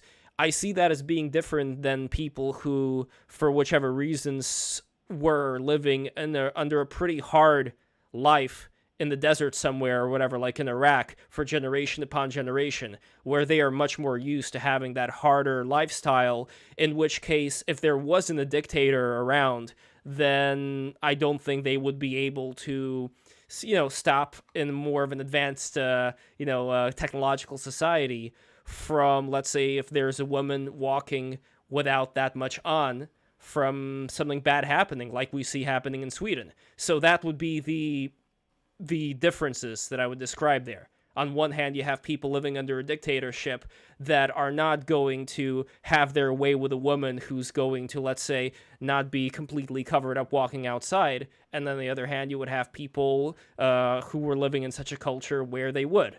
That's why I'd say dictatorship for one and not for the other. It has nothing to do with biology as far as I'm concerned. It has to do with culture. Yeah, but that's also... So if you import a whole bunch of South Americans into the United States, who when South American countries are kind of more socialist, essentially, in general, more authoritarian by the standards of there's no free market libertarians in Brazil. Maybe there's probably a few, but that are influential. These the imposition of these kinds of policies only came when the CIA decided to overthrow the Chilean government or something. So if you import a bunch of people from these societies that don't share Anglo-Saxon kind of civic norms, then you're going to dilute that. So if you want to have your libertarian norms, you kind of have to kind of be yes, and let's say you have somebody from South America. Doesn't matter how much conquistador, blood or whatever they have. Doesn't matter. Let's just say you have somebody from South America who, let's say, is completely in favor and advocates for and embodies all the principles that you would be in favor of. Then I would have no problem whatsoever in having them participate in our society. Neither do I think would you. So that's I remember any talk about how are you supposed to figure that out? How are you supposed to figure that out? you would need to have a pretty that's a like good question. complex. How well the Australian system as far as immigration goes, I think it's pretty It's complex, terrible. isn't it? We have a bunch of no, it's just like, do you have a Don't you have degree like in a something? point Do you have a system for like if you're able to do A, B, and C, then you can go in? I thought it was pretty hard. Yeah, but it's like basically to do with like educational attainment. So we have like a bunch of like Indian doctors that like when you go to the doctor's surgery, they just like Google your symptoms and then tell you what Google tells them. Well, no, I mean, or this we is have like we have a bunch of like Muslims who like essentially like will flagrantly like cheat our like welfare system, or a bunch of Chinese that are like all organized into these enclave towns that are completely controlled by Chinese intelligence as a way to like project political power into our country. So it's like, this was a mistake. Like, in the only reason that we don't still have how Australia was originally set up, which was Australia was essentially a national socialist country in the loose sense of the term. It was an ethno state. It's very clear about that. It had the financial system was nationalized. A lot of the key industries were nationalized. And then the CIA decided to psyop us into being neoliberals to get with the program in the 70s, the 60s and the 70s, and pulled apart all of that, opened up our borders, opened up trade to the international system, deindustrialized the country, turned our financial system into, a predatory mess. And so now, like, the country's been ruined, essentially. That no longer has the same, like, essential character that it once had, and its values have been diluted. Well, Joel, that is the million-dollar question right there. How can you properly discriminate when it comes to making sure that culture-wise, people who are going to be participating in your society are going to be at that level? And personally, I think the Australian answer was very simple. It was just like, we're only going to accept immigrants that are like from the British Isles, and that's it. And we're going to create and like the Australian Prime Minister in the Second World War. The rights of man apply to Englishmen, not Chinamen. It was very like this was like the kind of common understanding, which was like that. It wasn't even like that we hated the Chinese or we were white supremacists. It was that we understood that if we're going to be this country in Asia, we need to have our own specific character. If we fill our country with Chinese immigrants, they're going to try and turn us into like a kind of Chinese vassal state or something. And so it's going to be very difficult for us to self-determine our way of life and maintain our institutions and our culture. So we're going to prevent that from happening. I mean, it's common sense. All I could say is that, like, when it comes to either Russia or the United States, in this instance, where you have had, let's say, different peoples who were living within, the same place, you would have some people who would want to maintain their particular culture or impose their culture on others, and at the same time you would have other people who actually want to be a part of whatever would be considered like the high civilization culture, as far as like artists, poets, you name it, like they want to be the best, American or the best Russian, the best example of, that kind of civilizational quality.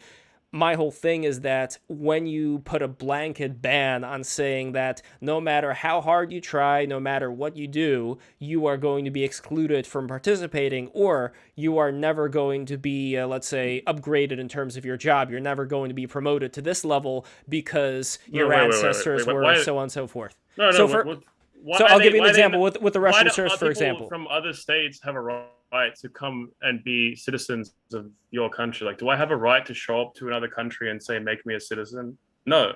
No, I'm specifically talking about people within the country, Joel. I'm specifically talking about people who are already living within Russia, within America. And my example here is that if you put a limitation on saying that because of your physical characteristics, because of your ancestry, you are forbidden from participating in what other people can participate in, and it doesn't matter that you are just as good, what that ends up happening, in my opinion, is that you end up creating a fifth column. You end up creating an enemy fifth column within your own nation that now has vengeance against you. And I think we've seen that in the 60s in America when it comes to the race riots and all that. Like, this is something that the solution to is never, in my opinion, exclusion. Yeah, they should have sent all the they liberated the slaves. They should have stuck them on boats back to Africa or something. And like they should never have tried to. No, but again, integrate them. Joel, Is if we're talking about the solutions to a lot of these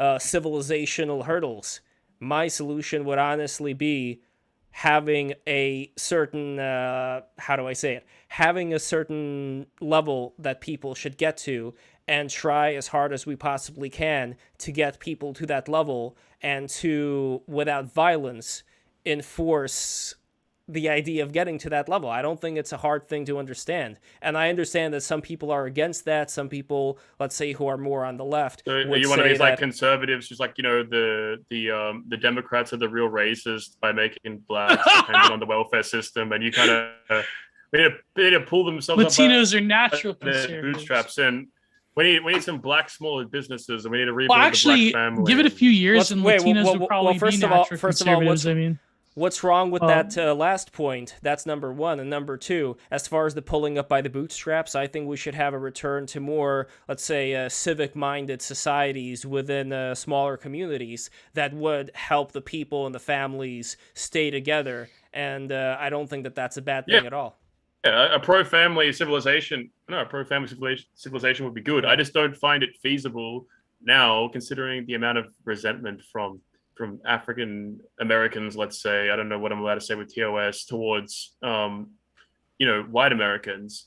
There is this massive inferiority complex. There's this massive amount of resentment and hatred. And I don't think a bunch of white people telling them to become more European in their culture is actually going to be that effective of a political strategy, to be honest. I think you got to live in reality. I think they'd much rather hear the demagogue politician that tells them that the white man is responsible for all of their ills and that the system's racist and it's all against them, and keep voting Democrat, so that we can keep encouraging this culture of dependency and keep promoting feminism and abortion and degenerate culture and so forth in your communities. And so, I mean, how do you deal with that? Like, when you got to look at the fact that we tried to have this project of racial integration, and it's been a total failure. Like, multiculturalism has been a failure. In Europe, you have a situation in places like France and Britain and Germany, where they're on track. The Muslim population is only growing more and more, like, each decade. And so what are you going to do? Just keep allowing that to happen until they eventually become a majority and start, like, dominating all your political institutions? Well, Like, we're still confusing two things that I think you do view as being inseparable from each other. I view them as being separable, but it's going to be hard to separate them, but I still believe that they are separable. Specifically, if we're talking about multiculturalism, like I said from the onset, my goal here is that cultures other than, let's say, I don't know, like the kind of cuisine that that you would make, or like certain little festivals that you would organize, that there would still be a lifting up to a certain civilizational level for people, regardless of where they come from, and that is something that should be encouraged and enforced without violence. That's a Eurocentric concept. Like, I'm sure the Muslims believe that their form of civilization is, and they can practice that where they're from, right? I mean, that's the whole idea here. That sounds very racist of you. So Lev, do you advocate like mass deportation of Muslims from Europe? Once again, I don't want there to be a fifth column. All that I'm saying is that I want to encourage people to live up to a certain standard. Lev. Yeah, anyways, I'm getting really no. I am not encouraging. My energy is depleting. I am not right encouraging. Now, Hold on. I'm not encouraging any deportation of anybody. All that I am encouraging is there to be Lev is a campaign that focus stems from on a deep religious hatred against the European.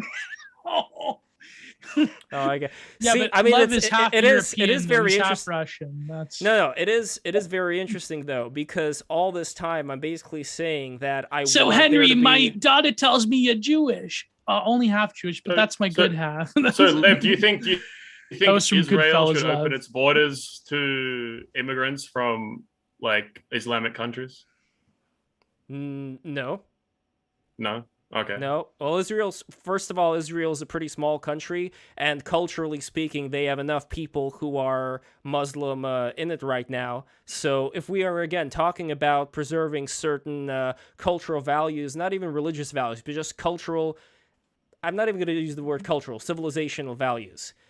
I am not in favor of deporting anybody. All that I am in favor of, if we're talking about having a high level of civilization, is emphasizing through however you want to, and I don't know how yet. That's the thing. Like Average Centrist, you could help me out with this if you want. It's a mess.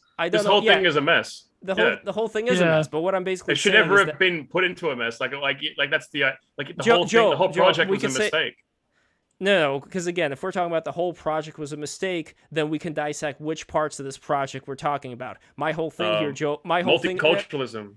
In the 1960s and the 1970s, there are a bunch of intellectuals, a lot of them Jewish, who all decided that they were going to put forward all these ideas in the West and get all this institutional support from elite bankers and so forth, that all of these Western countries that were basically, ethno-states almost, they were completely white. I mean, America did have like the black population. Australia had the native population and so forth. But other than that, it was completely white, and the immigration policy was as such that they should open up their borders and allow all of these immigrants from the rest of the world into their countries. This was a coordinated action to completely change the policy across the entire Western world, right? Mm-hmm. And so that was clearly a mistake. So again, if we're talking about these policy decisions, if there was a policy decision to say, let's say, we're going to let people in from other countries as long as they live up to a certain cultural standard, and you're right, Joel, I don't know exactly how this would be coordinated. I'm sure that there is a way of doing it. My whole point is that as long as you base it on what people are doing, what people are bringing to the table, the kind of cultural values that they hold, if that is your metric for the kind of people that you would want. What was wrong with how they were doing it before? Because in the 1950s, we just had basically ethno-states, right? What was wrong with that? Was everyone like, oh, you know what? There's not enough Chinese food restaurants. Like, oh my God. Like I'm but it's not about here. the Chinese. It's not about that. It's about if somebody. Like, what do we gain? What do we gain from it? If somebody happens to be from China or Japan or whatever, and again, like we could say, okay, maybe there's like enough people who are living in America. That's kind of like my argument with Israel, where you have a lot of people who are living in Israel right now who happen to have a higher civilizational standard, and that is something that I want to be kept. Same thing like if I go to the Jewish neighborhoods around Brooklyn, what do I find? I find pristine houses. Great lawn work. The men are dressed and the women are dressed like they're from the 1950s. Okay, this is the dream of what somebody like you, Joel, would want to see in the United States. They value community. They value all of these values.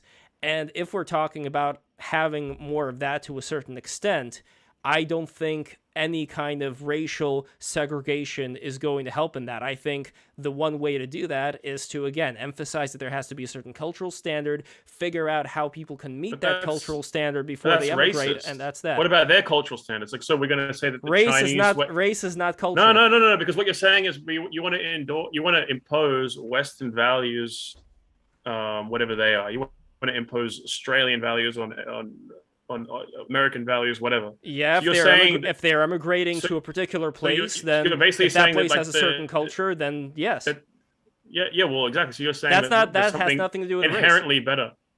Well, it does, because the Indians. Well, I mean, there's obviously an association between the two. Mm. I'm not. But again, people aren't just being randomly born like roll the dice. I know, but at the end of the day, Joe, I don't care about any of the biological parts of this, because all that I'm saying is that if you act a certain way, if you raise your kids a certain way, and that's what you present outwards to the world, then if that matches up with the civilizational level of where you would want to live, who are you to say that they shouldn't be a part of that? And that is different from saying that if you are from a culture that, values beating your kids. I believe nation is embedded in family. Right. So yeah. So there's many nations in the world. There's many to get Polish citizenship, you mostly need to either marry someone who's Polish or have a Polish parent. You have to be born into membership of that nation. You can't just turn up. Yeah, but according to Michael Jones, gives you a piece of paper that says you're Polish now. That's retarded. That we've tried that, and it's been a total mess, because what we've done is we've diluted the countries that have done this have diluted what it actually meant to be members of those countries. Their You're cultures have been skipping. diluted. You're skipping over my point. Oh my god. No, you're skipping over my point because you're talking about this being a piece of paper, a sign, and completely done deal. My whole point is no. Let's take a step back and let's actually analyze the people who are coming in. We don't have time to take a step back. Values. France, if it doesn't take action now, is going to become a Muslim country. Europe Britain is becoming a fucking country. retirement home nation. The United States is becoming brownified. Brazilified. Right? It's like it's already. This has been going on for 50 years. We don't need to sit around and have a conversation. We can just look at it and say this is obviously not working. I think, and so why should we go on about, well, if we just did it this way, it was working before. But basically, Joe, what you're saying is that if there was somebody who came from let's say, a brown country. Full disclosure, my mother is an immigrant. To here, so yes, if we're talking about there being somebody Italian, somebody from the southern Italy where they're darker, some southern Italian person. Maybe we could have success with southern Italians, right? But like we have maybe. But again, like, why are you putting these? No, I think some of them they should have shipped back. In my opinion. So Joel, your whole point at the end of the day is that it is physically impossible with the time scale to be able to have some kind of a judgment call based on the way that a person acts, as far as whether or not they're compatible within the country. My evidence for my position is what's actually happened, and you're talking about, well, actually, if some random sentiment that you have was imposed that has no bearing on actual reality anywhere in the world, then maybe it would be better. And it's like, well, just look at reality. Look at how things actually work. Immigrants were not brought in because we thought there would be great contributions to the country. They were brought in to dilute the white population because they were afraid that there was certain individuals that were afraid of white people exercising their democratic will and over their own countries. That's why they were brought in. They were brought in to create and they needed worker bees. That's another thing. Yeah, they were brought in as dependents upon the ruling class of these countries that wanted to oppress. Like I don't think like middle classes. Like Joel, this is all this ideology. This is all this ideology designed to legitimate that action, when that action was an act of violence, essentially. But Joel, I disagree with you to the extent that how come only white countries have had to do this? By the way, this didn't happen to China. This didn't happen to Japan. This didn't happen to Iran. This didn't happen to a whole bunch of these other countries. No one's telling them, you know what? Why can't you just, if someone has Iranian values or Indian values, just why don't you let them in? There are no liberals like this. In every other place in the world, they would consider this ridiculous. I would disagree that it's like it was like a conspiracy. Like certainly certain groups had vested interest, but I think what happened was the ruling class, they discovered that after the Immigration Act in particular, that it's probably beneficial to the elites for a variety of reasons, not just to dilute the population. You have West German intellectuals saying the Germans voted for Hitler, and we're afraid of that happening, and so we need to import a bunch of non-Germans to diversify the population to prevent that ever happening again. And these people got put in chief policy positions in the EU and stuff like this in the German government. There's people like there's organizations in the United States like the ADL, SPLC, etc., who very clearly state this and who are actively celebrating the demographic replacement of white Americans. Why are they celebrating this? Because they actively it's a decision. It wasn't like it just happened by accident. Wasn't there an Irish TV show that Keith Woods talked about recently where it was like a guy who was in migrant from Africa, and he was talking to this Irish presenter, telling him like how good it is that there will be no Irish people in about like 100 years or so. I don't know. It was really. But my concern here, Joel, is that you point out these very specific bad things that have been done, and you completely look over and assume that the solutions that I'm bringing forth is just complete rubbish and nonsense that'll never work. It just seems like you're living in this binary state where it's either these extreme leftists that are going to destroy the culture that Americans and other people within the Western world hold dear, or it's or it's just going to be this ethno-state, and there's nothing that you Well, could see in I between. don't Where think it's here's the gonna be thing, that Joe, simple to just- hold on. You've talked a lot. I gotta get my Alright. say over here. So I really think, again, going back to the whole thing, that you are terminally online, as is Geo, as are a lot of people, where this is your reality, where you do have people who are going to manifest the most negative understandings of what exactly is happening in the world, where I honestly don't think a lot of people are like that. I think that there are a lot of people in the United States that want to, as much as they can, live up to a certain ideal. And for those who don't, I mean, that is a problem that has Lev to be is different because addressed. he gets to stroll down Manhattan with his pass and his mask and What's troll down taking Manhattan? the Manhattan's, ethnic restaurants, and that's why he Manhattan's, can say we're terminally online. So No, when Geo, when, I'm not even going when to the restaurants right now in Lebanese Manhattan. vendor 'Cause you know why? gives him There's his a lot krab of- kalash, There's he a lot can, of homeless people in Manhattan right now. That's the other Well- problem. We have a very dysfunctional society in Manhattan. There's a lot of homeless. There's a lot of gangs. There's a lot of problem. That is disorder, and I'm not in favor he of goes that. to the I am not at Lebanese the same restaurant where he time- gets nice baklava, and then he I am at the same time not in favor of the solutions that you are proposing, especially Wignat in an policy has any- interconnected modern landscape that is today's century. by the way, Whereas- okay, I don't think for it's someone for practically feasible to clarification, just kind of mass deport all non-whites from the United States. No, tonight. we're I not think that's- talking about any no, that's deportation never at going all. to happen. Obviously, No, but Yeah. we're not talking about deportation. What we're talking about here specifically is having a certain standard that I would want people Lev to is meet. going I to don't tell think us that to go that's a bad outside and thing. touch grass. So, average centrist, what are your thoughts about this? About And immigration. we're going to be wrapping up soon. Yeah, about immigration, I'll just say it once, but we've got enough Muslims. That's my point of view. We don't need any more. I've lived in places with high Muslim populations, and some Muslims are sound. You know what I mean? They're all right, but there's plenty out there who just live a pretty regressive style of life that I'm just not into. How many more rape gangs should the UK have, Lev? Yeah, I don't want to None. import any more of that shit. Like, it's How many just more it's just- jihadists selling heroin to like 14-year-olds do you want? See, I mean, Joel, it's a very weird thing that when you're talking about all this shit, it's as if you're intentionally forgetting all the other things that I mentioned. You don't want there to be a reality where somebody is actually offering a solution where cultural standards are important, where civilizational standards are important. Because and I don't have, and I'm because our offering culture that to doesn't you. even have civilizational And you're standards. just Our waving- civilizational Not standards anymore. don't even And fucking you're just exist waving anymore. it, and you're just waving it off because it seems like you want to be in this dualistic What are we reality. going to do? where it's Teach either the the- Muslims to be like libtards who make their kids transgender and worship black people or something? And again, when you have this dichotomy where you see things, What as is either- our culture? What is our culture? Our culture is, for example, I don't know. Our culture is Shakespeare. Our culture, if we're talking about, let's say, Spain, that would be Cervantes. If we're talking about Russia, it would be Tolstoy. It would be Pushkin. These are remnants of our culture that I think we still inhabit. Yeah, but they've to a become certain dead extent. signifiers. They have no So more. we're gonna like if full we on- get up.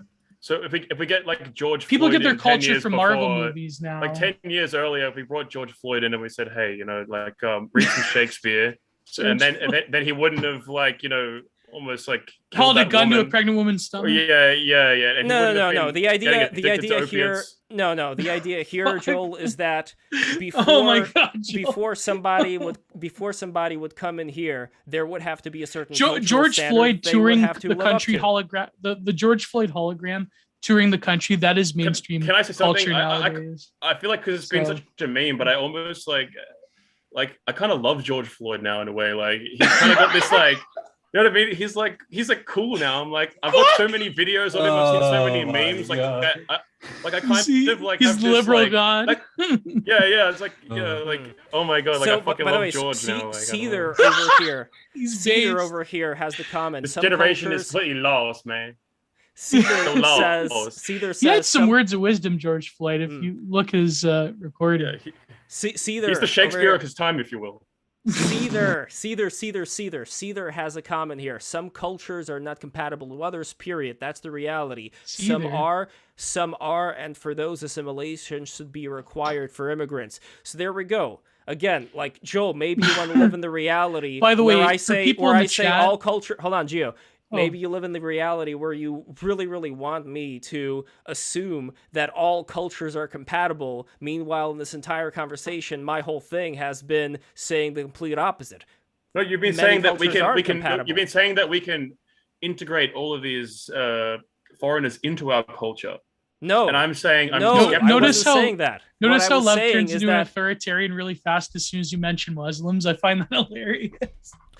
what I was saying is that no, and that's another thing. When that Lev talks I about touched- other, you should have that chart where it's like where Lev talks about other ethnicities. It's like Gandhi. When Lev talks about Muslims, it's a Muslims picture of are in a Hitler. race. Muslims are in a race. Okay, Muslims are in a race. But anyway, 100%. yeah, exactly. Well, no, but you know, If we're talking about this, there's more Muslims in Asia than in the exactly. Europe Peninsula.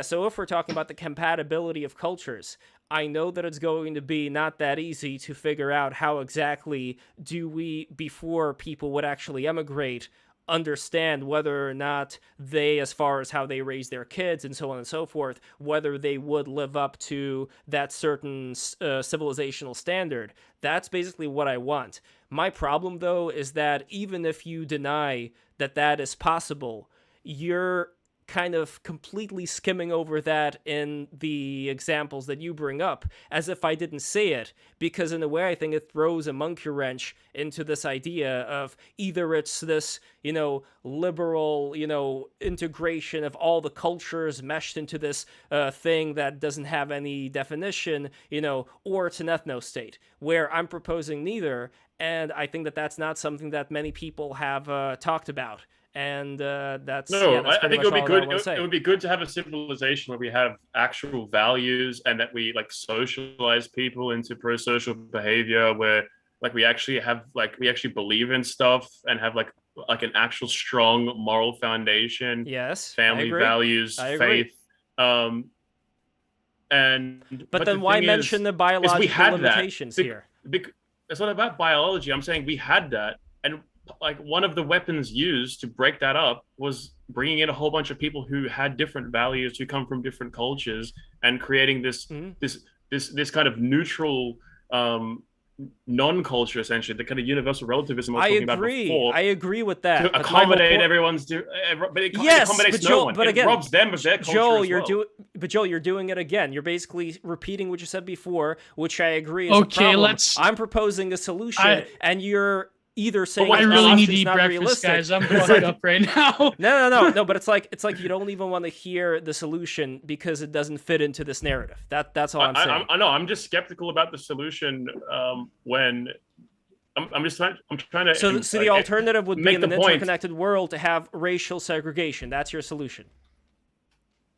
Well, I think it's working pretty well for the countries that still have it. I think Japan's doing pretty well being Japanese. I think, China's doing pretty well being Chinese. I think Israel is doing pretty well being Israeli. So the countries that are doing it seem to be... what are you talking about Israeli, going though? fine for them.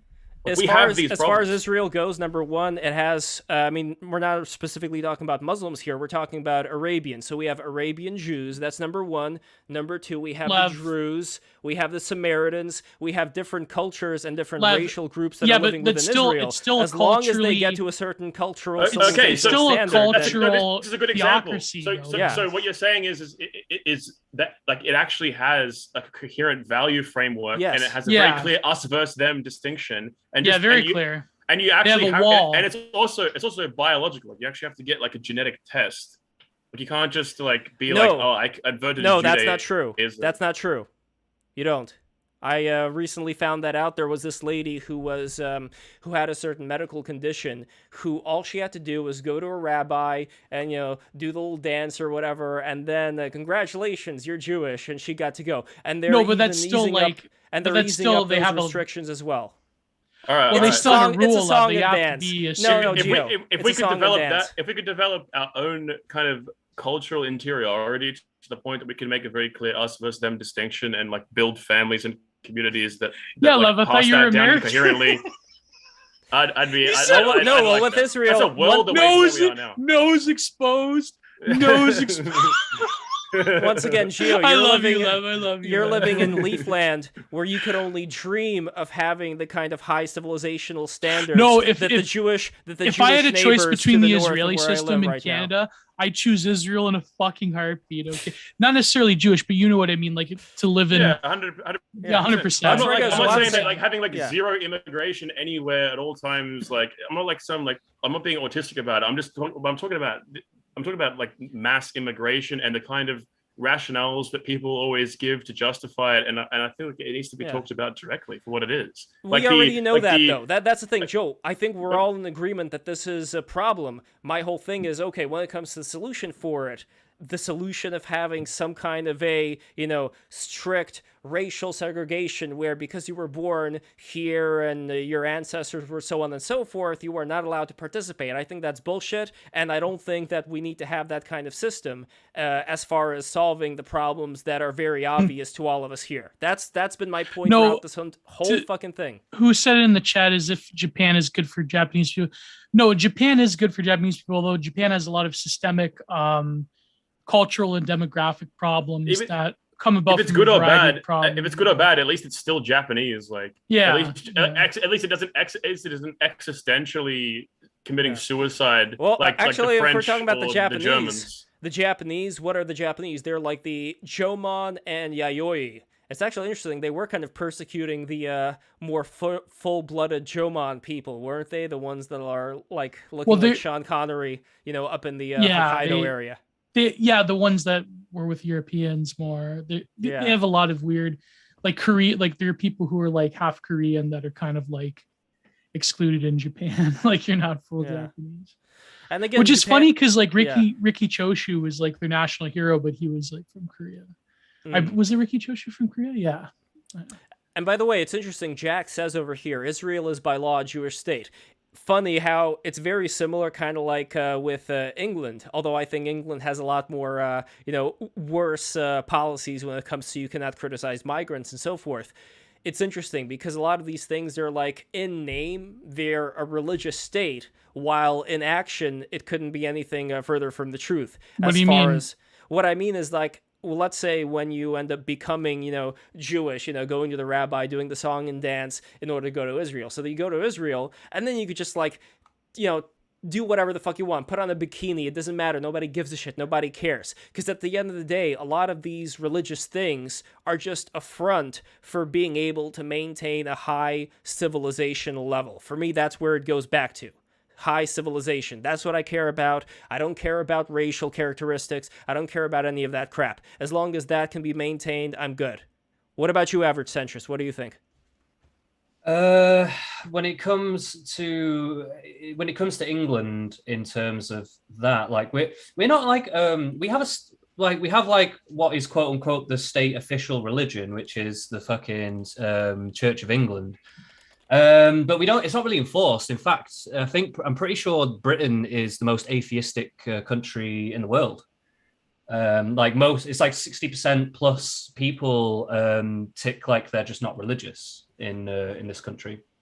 So none of that shit is really enforced. But I do think it comes with its own pluses and minuses because it ends up meaning that a lot of people get atomized, and this comes back to what we were talking about earlier, like it's contributed to a breakdown of community, especially in working class communities.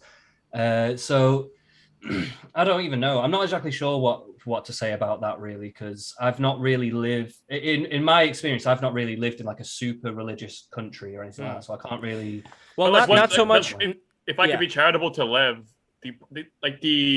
this kind of idea that, if we're all just like genetically similar, then everything will work itself out. Obviously, that's dumb. It's reductionist, and I think it's a straw man view of what most people from my side of the fence actually think. You do need to have like an actual rigorous culture, and that culture needs to develop its own unique customs and traditions for dealing with.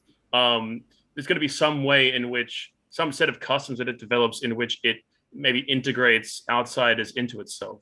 But the idea that like the kind of libtard framing of how that works is what I'm objecting to. I don't like, and so you need to have a kind of affirmation of yourself in order to actually do that successfully. You actually have to believe in who you are and have a strong vision of who you are, and exclude a lot of people that maybe want to come into that because they aren't actually able to integrate into your system. And there's a strong correlation between this and family and tradition, like, you know, family lineage and therefore genetics. So there is a kind of correlation that's very strong, and you can't deny it. Like the fact that I have the genes that I have, or the fact that I have like the ethnicity that I am, that means something. Like there is a certain character to my people, or same with Gio as an Italian or whatever, that is just true. Even if he lives in Canada and I live in Australia, there's still like an essence to that I think is real. Well, I don't want to deny that. So like, I don't care about it at all. It's still significant.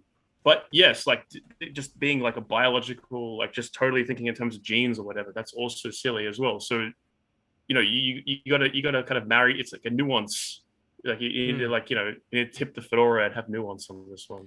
I think like just to maybe put what I was saying in a bit more perspective, like even though our country isn't that religious, I'd be way happier hearing about, like, say, Indian Christians coming to this country than like a bunch of Muslims, for instance. Or I'm more stoked about like Hong Kongers coming here than like maybe mainland Chinese, you know, that kind of thing. Like I would pick and choose more on that kind of cultural basis, I suppose. Yeah. Although I guess the argument could be made both for the United States and for England is that we're full in a way, like there's, in terms of welfare, in terms of all this stuff, there are an extremely large amount of people. Yeah, England needs to cut out all immigration, in my opinion. I mean, just in terms of being able to handle the amount of people who are already living in these countries. Although, again, like when it comes to people, and we kind of had that conversation about like Asians in America, when it comes to the more professional class people. I know, Gio, you like bringing up the what do you call it, the IQ shredder and all that. And honestly, I don't know. I give a shit way less about any of that. I think that there's always going to be less people who are within any kind of professional class, you know, people who are able to figure things out in advance. I think more people are just going to go with the flow and, you know, be on autopilot, kind of like NPCs. But anyway, we have more super chats here. Nick Larson. Wait, hold on. No, before that, we had a couple of more. We had Stop Asking for My Name, $5. Get Jay Dyer on here sometime. I guarantee it'll be fire. I'm going to be working on that. Next, we got Nick Larson, $4.99. Thanks for another good one, Levin Geo. Joel Rules. Glad you mentioned Keith. Him and EMJ both seem receptive to being on podcasts. Just a thought. And lastly, we got $1.99 from Joel has to work over Keith a little bit for... Never mind. I just want to mention that I was losing this poll because Styx retweeted it to all of his followers, and I was down 18% to 80-something%, and I've just successfully fortified the poll, and I'm 50.1 at the last moment with my. I had amazing. I had all my election staff working overtime. The vote count was slow, but we got there in the end. Whoa, there we go. We did it. We did it. Yeah. Next, we got TA $1.99. Has King Cobra been on here? Not yet. I'm not really sure who King Cobra is. Although I like what Cobras look like, though. I like. You have to know the deep lore, that hood and all that. Yes, indeed. All right, guys, this is it. This was a very, very interesting episode. We got like the first part with Styx, then we had the second post-debate, as it will, with me versus Joel and Centrist and Geo joining in on this thing. It was an interesting conversation. Again, like, you know where I stand when it comes to the biological stuff. Like I bring up, for example, Anton Chekhov, who's a famous Russian writer.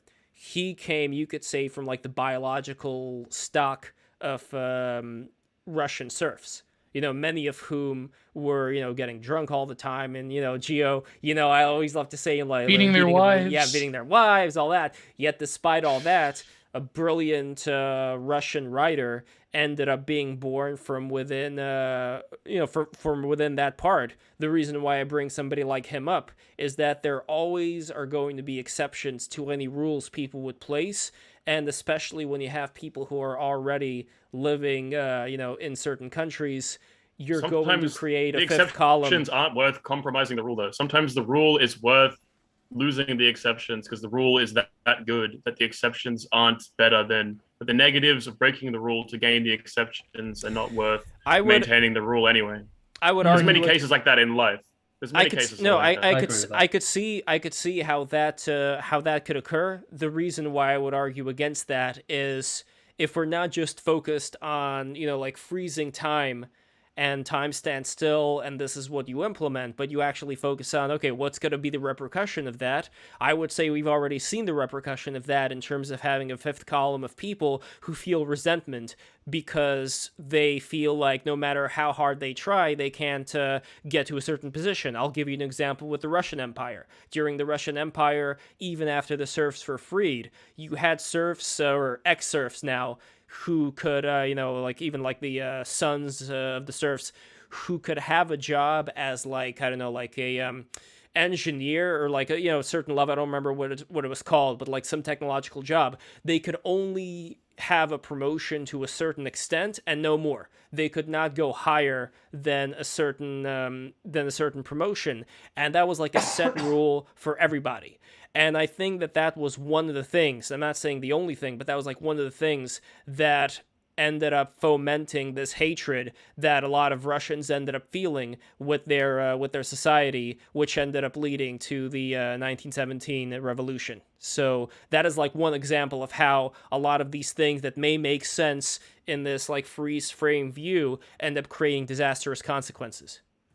Yeah, sure. But then the counter to that is a very simple one, which is that you were talking about resentment, but the idea, if you have a very strong, dominant culture, and then you have these like peripheral peoples that are trying to earn the respect of the dominant culture, try and earn recognition and inclusion, the prestige of gaining that recognition and inclusion is high, and the penalties for not gaining it is low. So that disciplines the minority to embrace the majority. Whereas if you have a weak majority, which is unsure of itself, which proselytizes about how terrible it is and how great all these other, oppressed minorities are and how terrible they treat them, then you create a learned behavior where the minorities then learn that if I complain really loud about how oppressed I am all the time and I develop this victimhood mindset, I get enabled. Like you don't want to enable someone to just keep blaming other people for everything that's going wrong in their life. Because then they become dependent upon your enabling. But you misrepresented my first point. My first point was not that it would be harder for people. My point was that, in general, you would not ever be able to get to a certain position in life solely based on who your father was. Solely based on what your ancestry is, nothing having to do with merit. And if that's the limiting factor, if there's like literally nothing that people can do, then that is a recipe, I think, for a lot of antagonism that is completely unneeded. If you're gonna have to try and find a dignity for if you're gonna have a nation, because like multi-ethnic nations can exist and they can function much better than the Americans are functioning right now. The Americans are totally dysfunctional because of the way that it's approached to it. But obviously, in history, there have been multi-ethnic empires that have been more functional, and you have to extend a certain dignity to others. You can't, but that's all I'm talking about at the end of the day. But you still have to affirm a kind of dominant, a kind of dominant majority, and it's if we're talking about a civilizational dominant majority as far as certain customs, certain ways people act, that's what I've been talking about this whole time. So in that sense, there's no difference. The only difference would be kind of like in how would that be imposed? And again, we're not really going to see right now eye to eye on the actual process of imposing it. Where if we could go back to the beginning, if we could go back to like the 1930s and start again or something, it could be different. But now I feel like the argument that I made very back at the beginning of this part of the conversation was that I think the damage has been done. It's the resentment and the rivalry is so baked into the cake that now I don't see like a kind of solution where we all get along. I don't know. See, didn't if I some if I for my, lived, libtard like rural if equal. you lived in rural the friends late solution. 60s and early 70s or mid 70s or whatever in the United States, I wonder if you would see things differently there. Because, again, just like I was bringing up the example of the shockwave from having the Molly Jong fasts in all these teeny bopper magazines, you know, it's almost like we're seeing this disastrous after effect right now. We may not have been, you know, we can only read about the shit that happened before. And that, I think, is a big handicap when it comes to any of these arguments, because we're only. But anyway, you guys know what I'm talking about. Anyway, Anyways, this is the I'm end of the getting show. fucking- This is the end of the show. Thank you guys so much for watching. Thank you so much for the super chats. Patreon.com. Once again, this is the Styx dragon right here. Look at this beautiful thing. My father's an amazing craftsman, and this could be yours for a $50 patronage. For a $20 patronage, it's going to be smaller.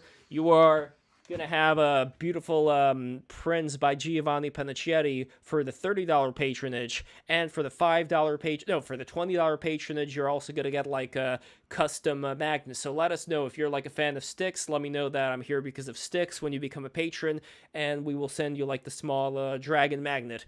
And for $5, you're going to get all kinds of Discord stuff. Speaking of which, go to our Discord. I'm posting the link to our Discord right over here in the chat, so join our Discord. Here we go. And yeah, subscribe. I need to do more Patreon only content for $5.